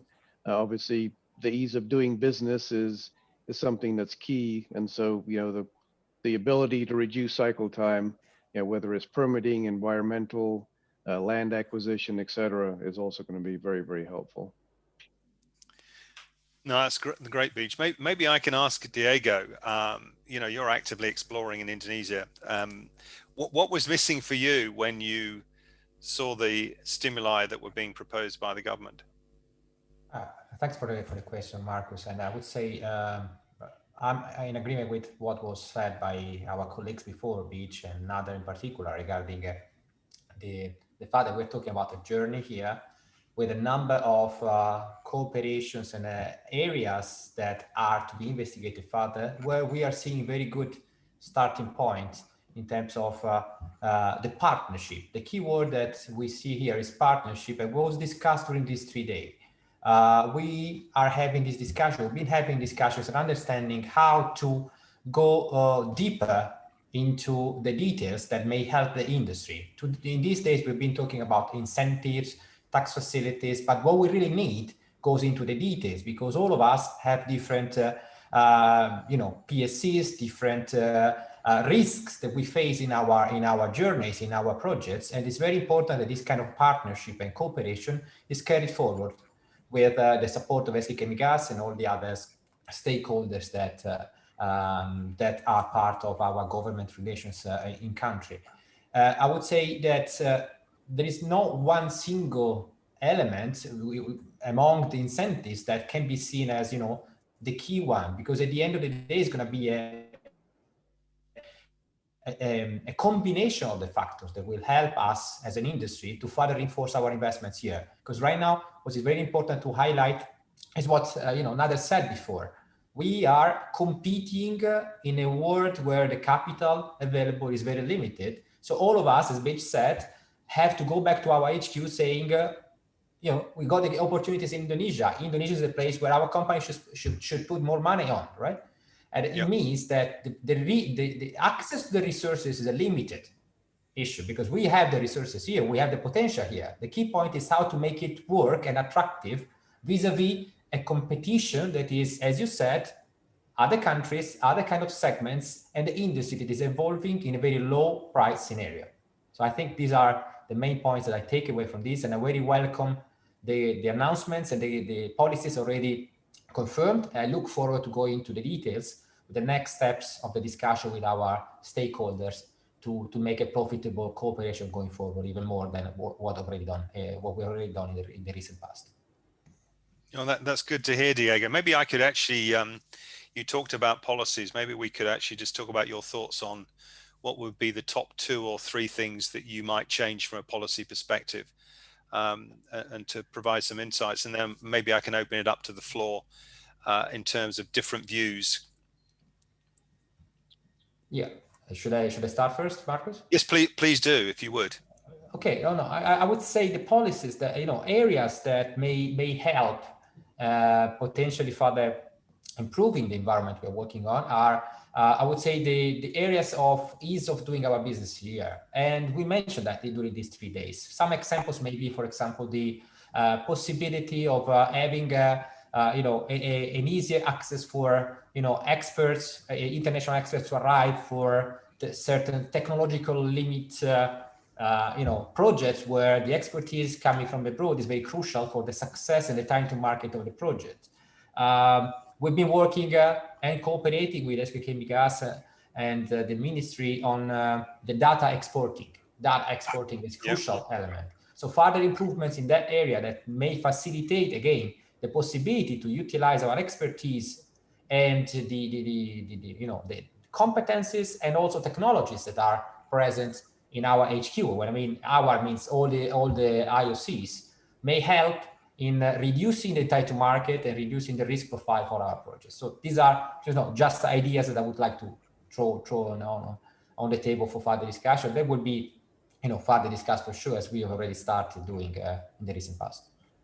No, that's great insights, because it came up in a number of the sessions this week, which was, the ability to run advanced data analytics, for example, and seismic data, the use of digital to run and optimize, production operations, digital twins for wells. The dilemma is that a lot of the technology does sit in corporate centers, but it also sits in big companies and supply chains that can offer that, but it's not necessarily sitting in Indonesia. And it sort of begs the question then, the possibility of a joint industry partnership with the government to say, how do we create the vehicle that allows that to happen? Because as everybody has said, speeding up that process means you can screen seismic quicker, you can manage your wells better, you can move towards a standardized world, and that creates the ease of business. And then as a number of people have said, the ease of business is also about getting stuck in the procurement process or stuck in the permitting process that really makes the difference. Ronald, from your perspective, in terms of the sort of policies that are out there, or the things that you didn't hear in some of the announcements, what immediately strikes you as something that perhaps that could be the next sort of policy to move forward and that would gain momentum?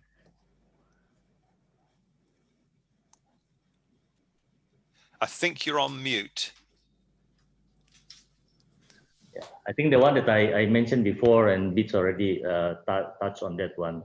Indirect tax, I think it's very, very important, and also about the flexibility on the split. I think that will be what I say, like big milestone for industry if we can move from there. Let me maybe then ask Budiman about a specific area around policy.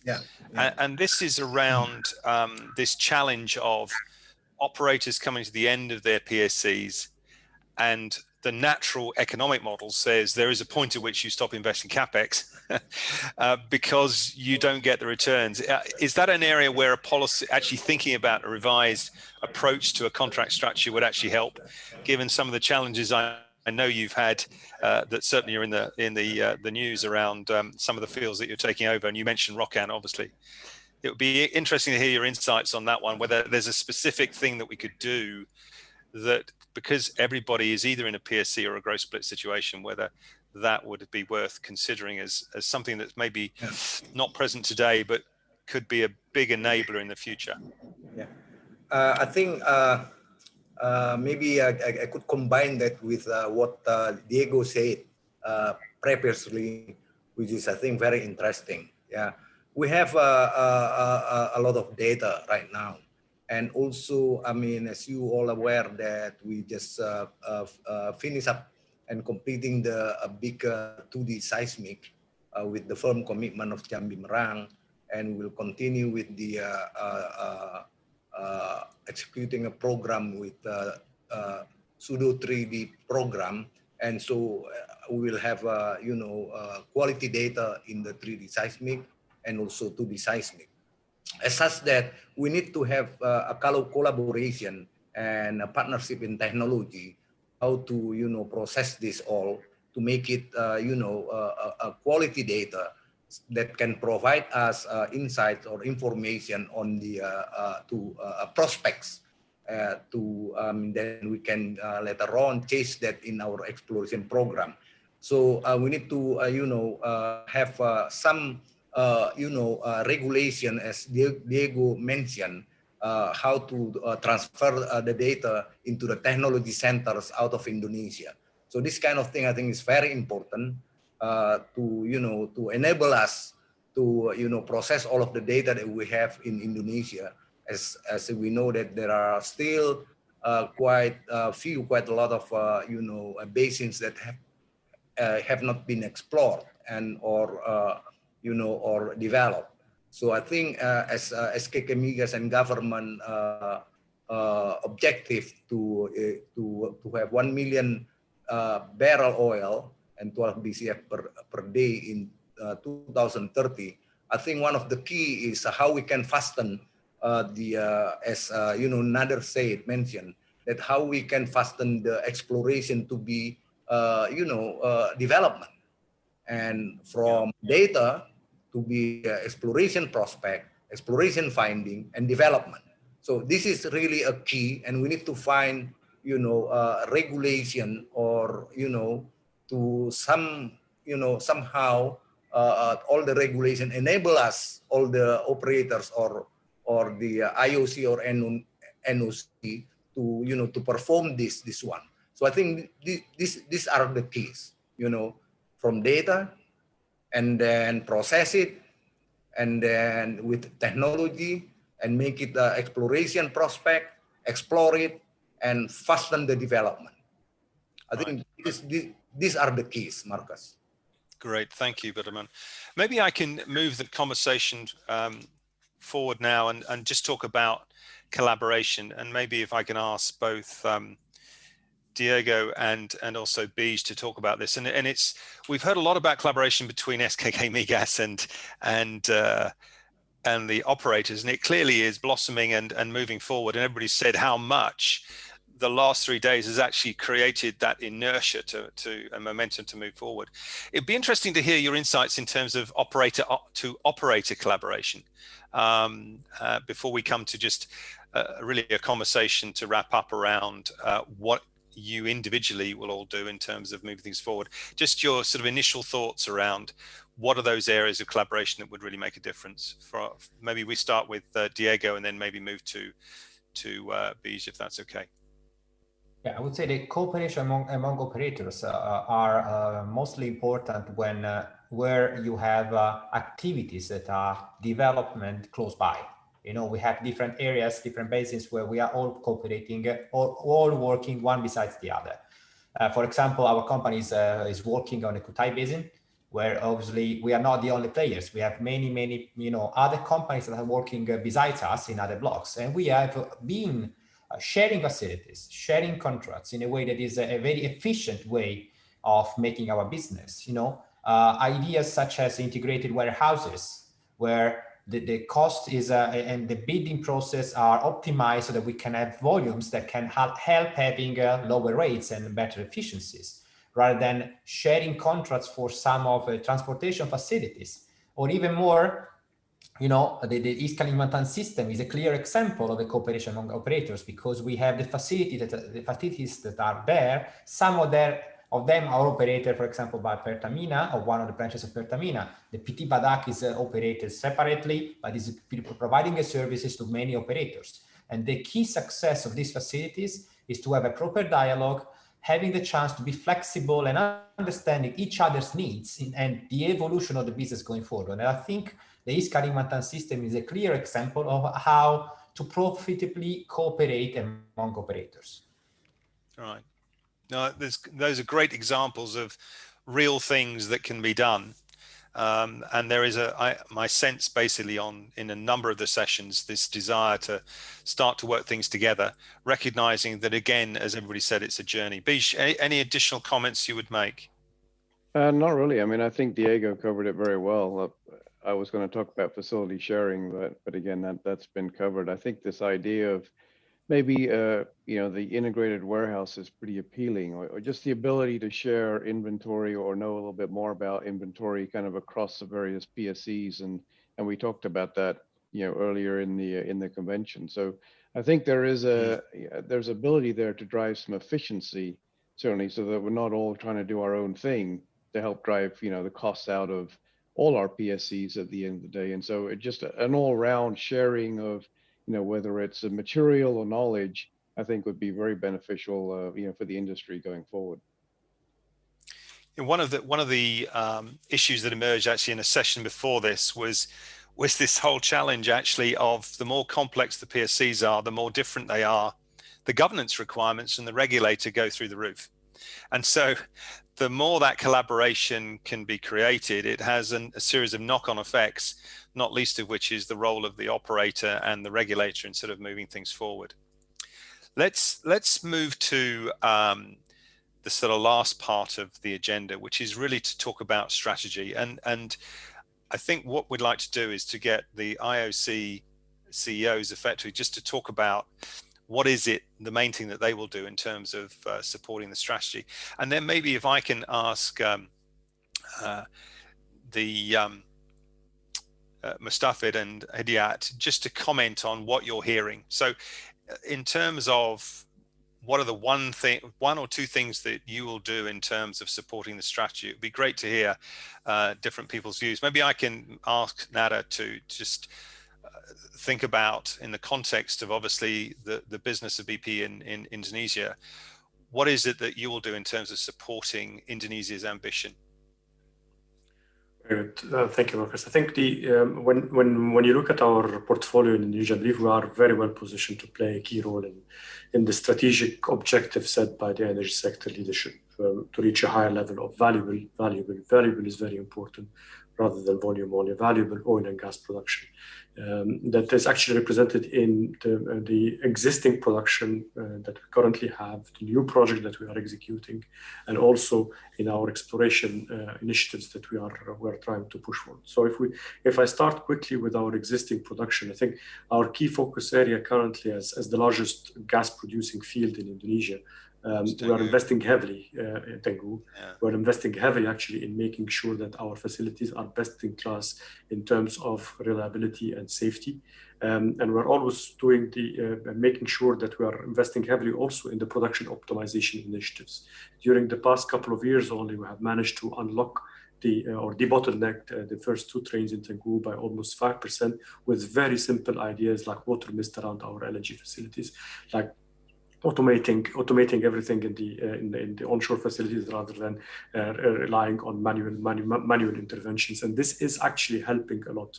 And when you look at the 3 trains operation that we're looking to achieve in 2022 by adding the 3rd train that we are currently executing, almost a $5 billion investment that we are injecting to add this 3rd train. The target is to achieve out of them a safe and reliable operation that can produce almost 190 LNG cargoes per year. And this is significant. That will be almost 30% of the total production from Indonesia. And I think the key here is, of course, we are operating in a very remote area. It's almost 3,000 kilometers away from Jakarta. We currently have more than 10,000 people at site.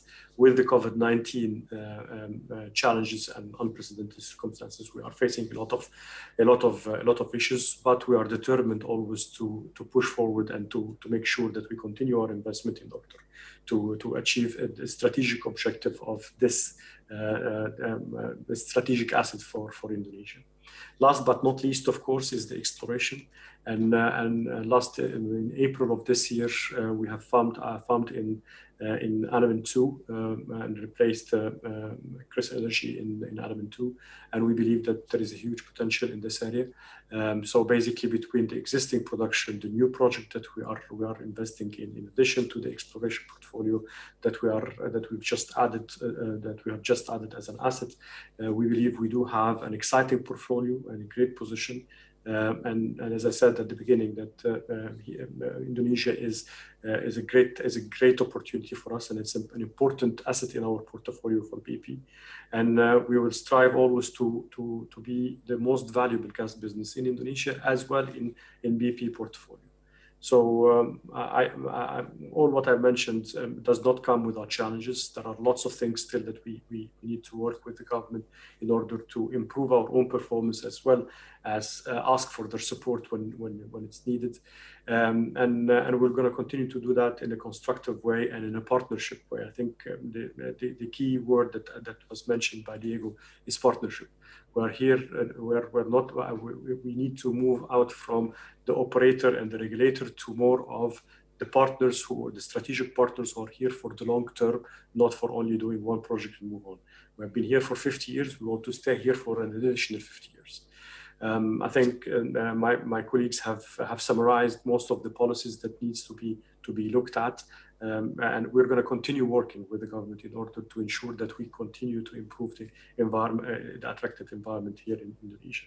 And with the collaboration that's happening also between international oil companies through the IPA is remarkable. It's something that we should all be proud of, because the conversation that we're having and the openness that we're having as well, the open door that we're having as well from SKK Migas and from the minister in terms of listening to us and working collaboratively together is something that is a role model by all means.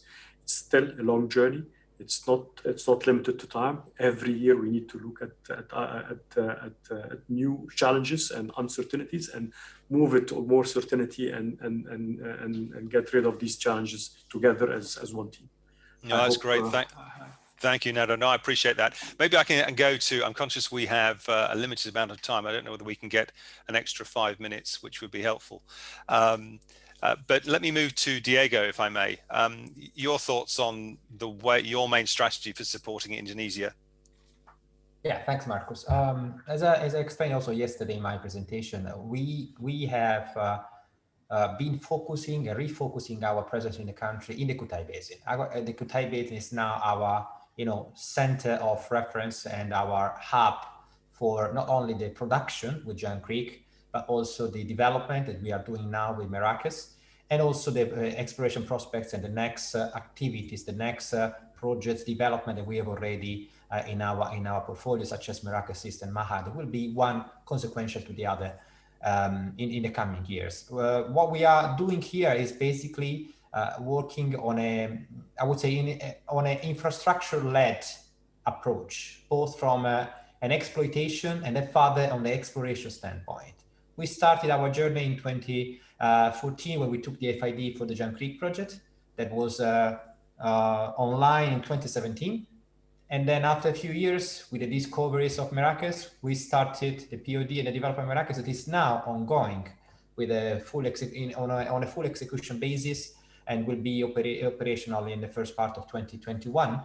And after that, we're going to have a number of projects that we have already identified, such as I said, Merakes East and Maha. But we don't stop there, because the Kutai Basin and the possibility of using the Giant Creek FPU as our production hub is a key leverage for the next steps. In the same area, we also have a number of exploration prospects. And we're going to have activities on the exploration that may help us in prolonging the life of the facility and also finding other chances for us to increase the presence in the area. Why are we focusing there?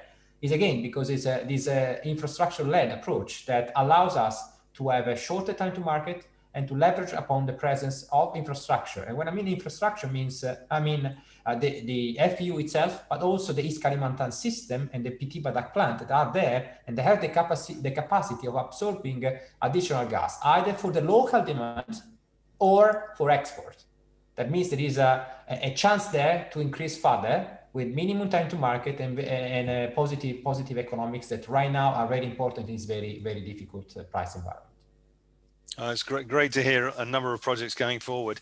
Maybe I can move to Budiman, and I have asked whether we can have an additional 10 minutes, just because it would be just great to get everybody's views if we can.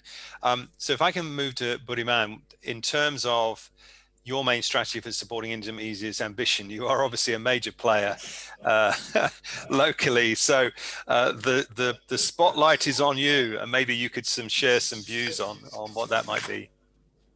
Yeah, I think our strategy to support the government program for 1 million barrel of oil and 12 BCF per day is that first that we have to be able to manage our baseline.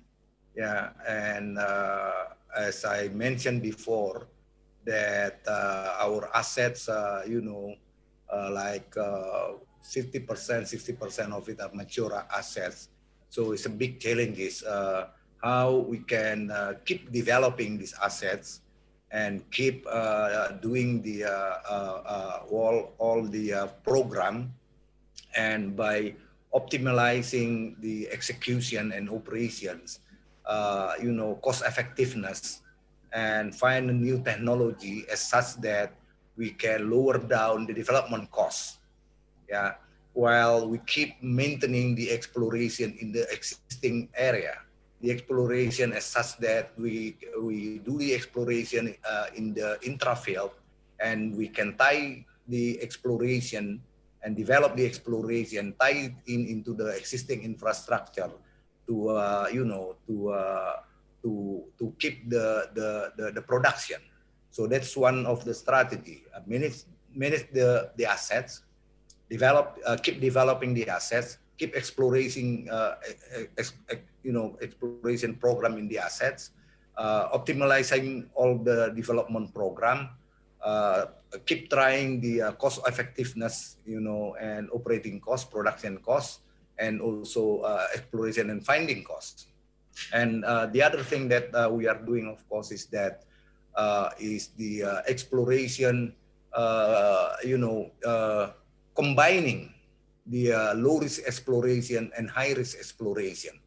I mean, in the past, we are kind of explore, you know, our exploration program is trying to, you know, we perform it as such that not into the high-risk area.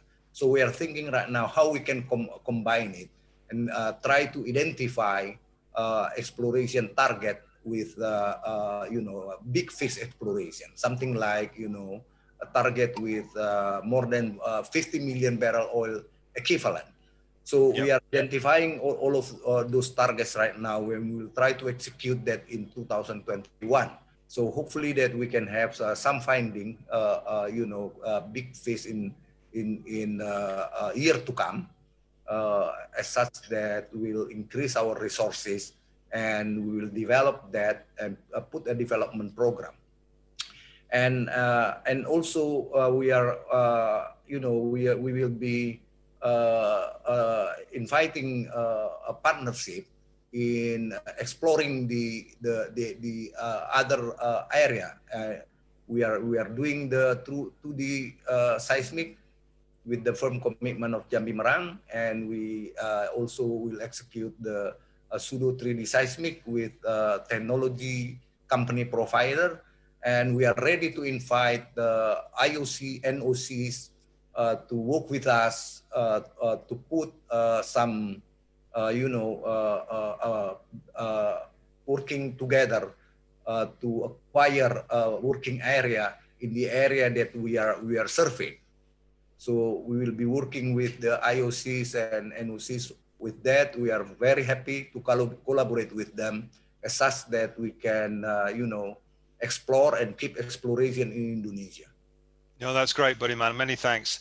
We have actually run out of time. So let me firstly thank all the panelists for their thoughts and insights into what has obviously been an incredibly good conference. And the word partnership jumps out immediately in terms of the way that we're now starting to work. So thank you for that. It's very clear we have a direction, there's a target, there are things that have been fixed, and there's also much more to do. But at the end of the day, it's all about collaboration. So with that, thank you very much for all your time. I'm now going to pass back to the MC, and we'll move on to the closing remarks of the convention by the SKK Migas Vice Chairman. So thank you again. Thank you. Thank you, everyone. Thank you, Marcus. Thank you, Marcus. Thanks.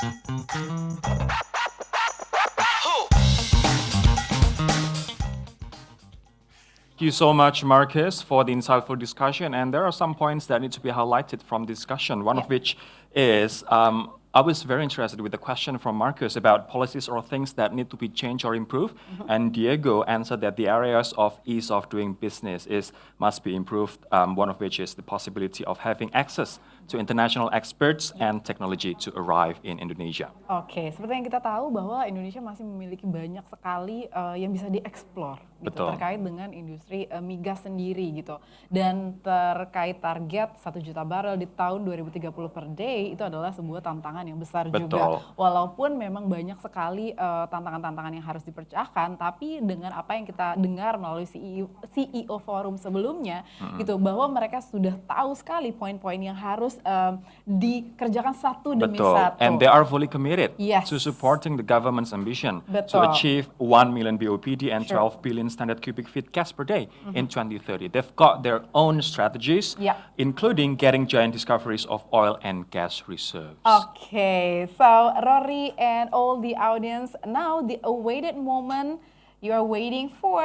We are going to listen the remarks from the Vice Chairman of SKK Migas as the head of steering committee of the 2020 International Convention on Indonesian Upstream Oil and Gas. Ladies and gentlemen, please welcome Bapak Fatar Yani Abdurrahman to deliver his closing remarks.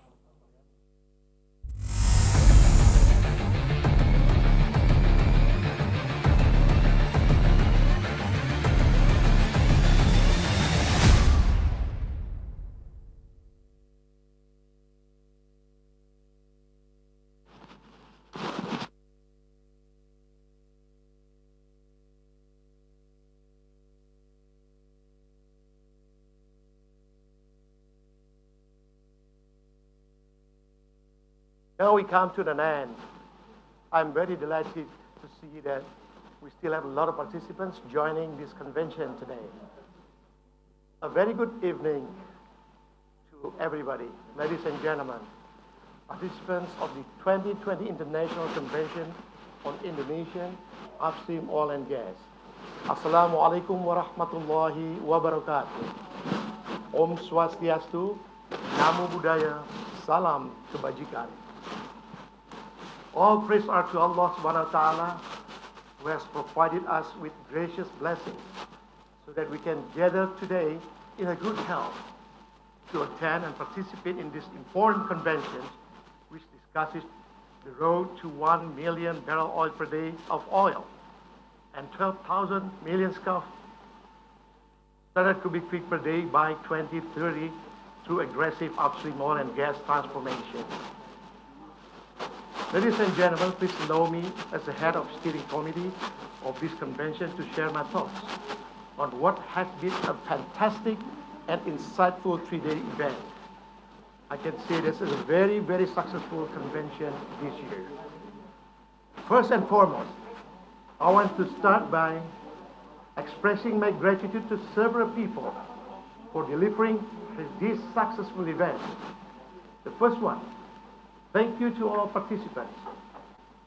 We have more than 12,000 registered participants and 52 countries who actively engage in this 3-day virtual convention. I really hope all of us can gain a very important insight to drive the transformation of Indonesia upstream oil and gas industry. The second one, thank you to all our sponsors to this event, which is contributed a lot. And the third one, thank you to our distinguished and notable speakers from top governments of Indonesian leaderships, the CEO of international and national oil companies, international agencies, international local vendors, and also from associations.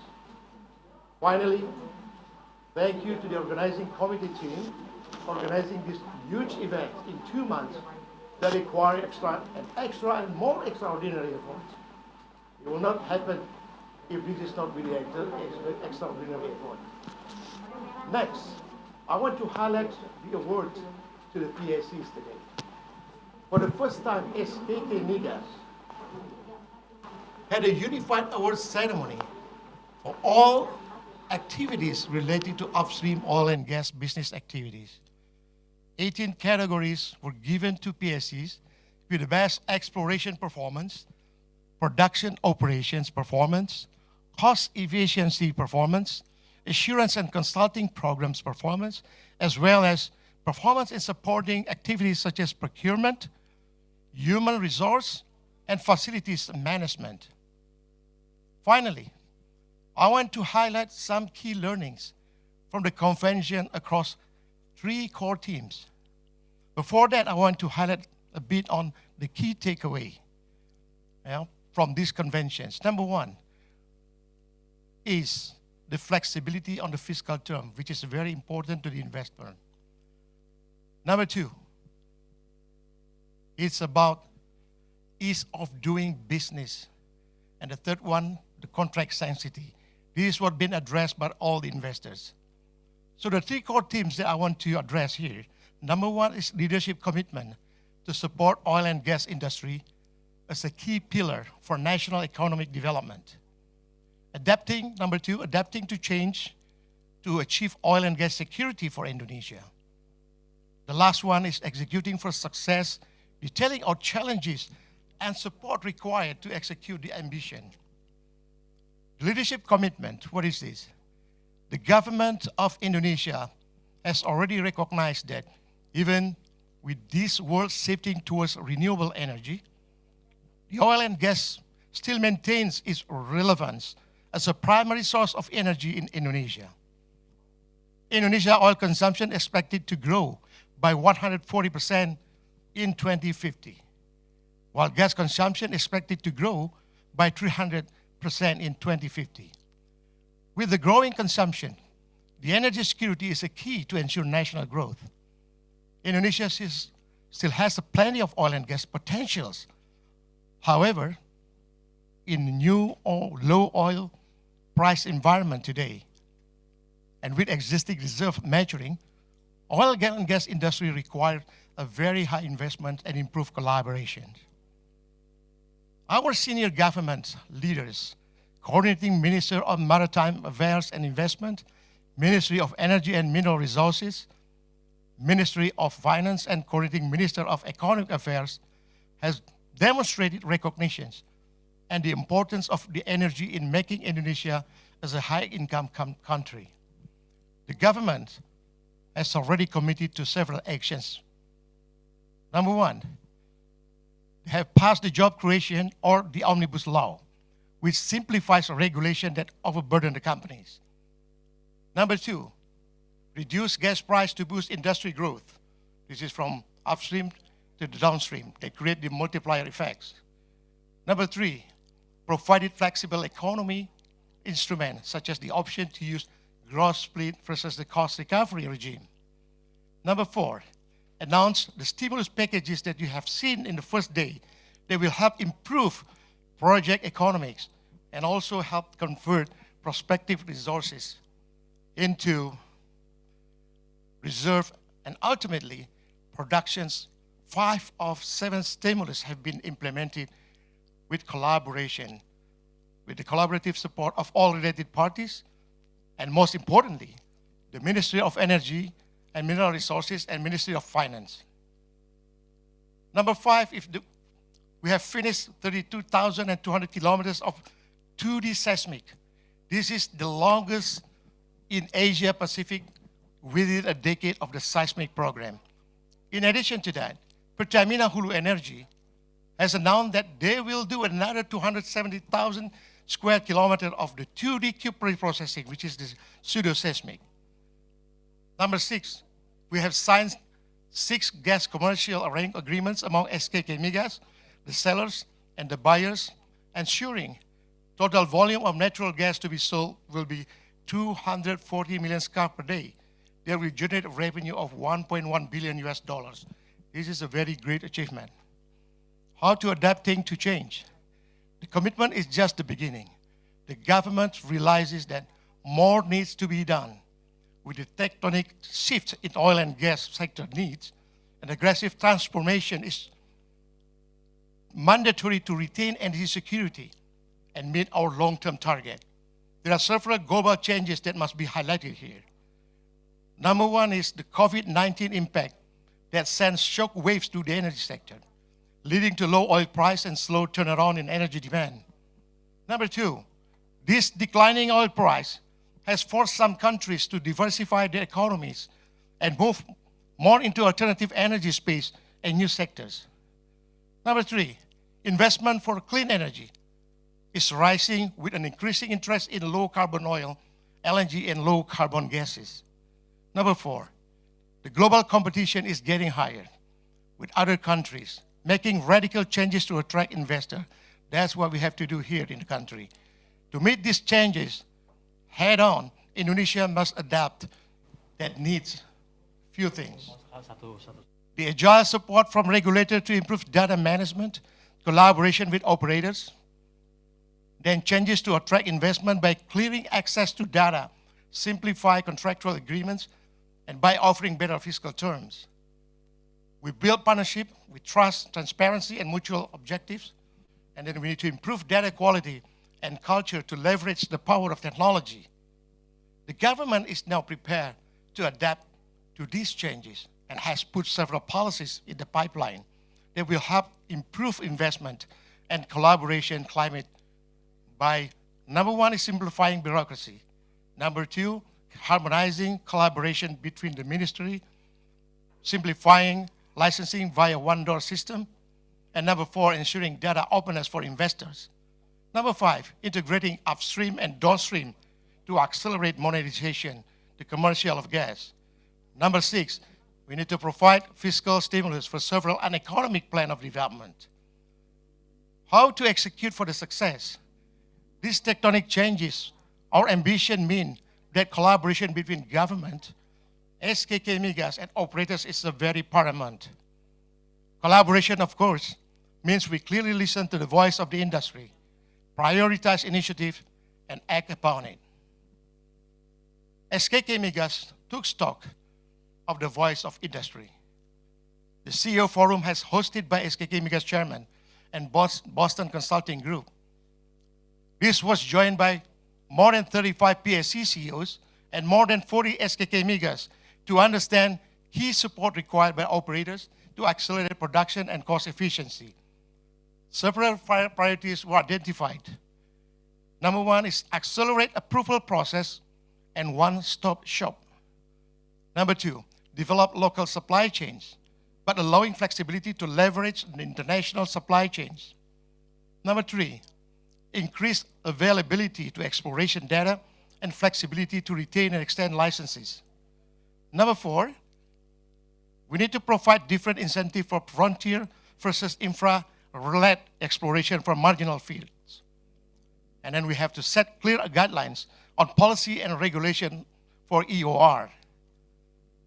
Also, we need to accelerate and simplify procurement process. Then we have to provide incentives on rejuvenation and restoration activities and clarify responsibility and accountability on operatorship transition.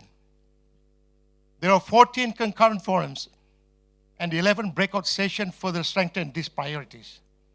These strong interactions give SKK Migas operators and the government a clear path to the top priorities that need to be addressed to drive our ambitions.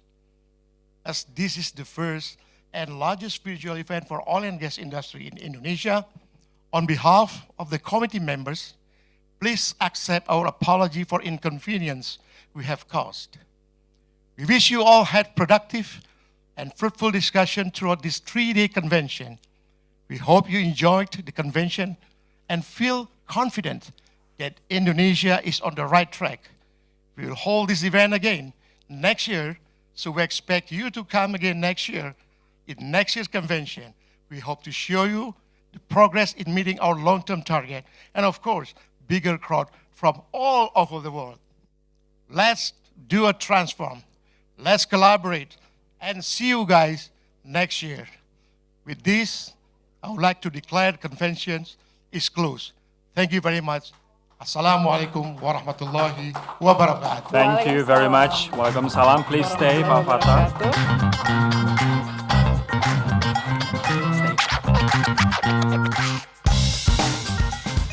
Right, now we'd like to invite all the management of SKK Migas. We'd like to invite Pak Dwi Sucipto and all the senior management members of SKK Migas to join forward. Okay, would like to invite all the management and of, the chairman of SKK Migas, Bapak Dwi Sucipto.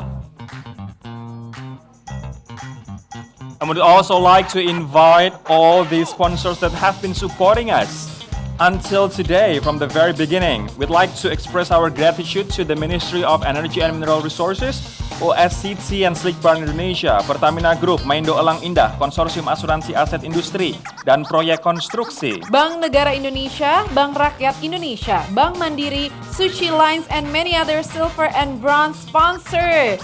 As what Pak Fatah said, hopefully we can meet you all in the next convention on 2021. So we will see you next year and we will see the progress that all of us in collaboration and synergy will have made. Goodbye and stay safe. Bye-bye.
There's a party going on right here, a celebration to last throughout the years.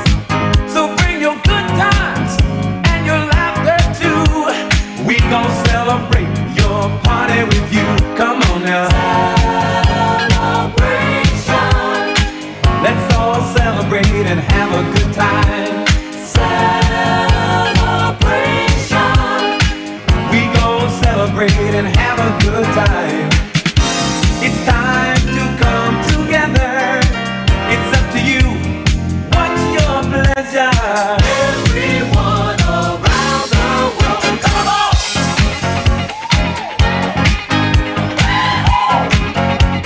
It's a celebration.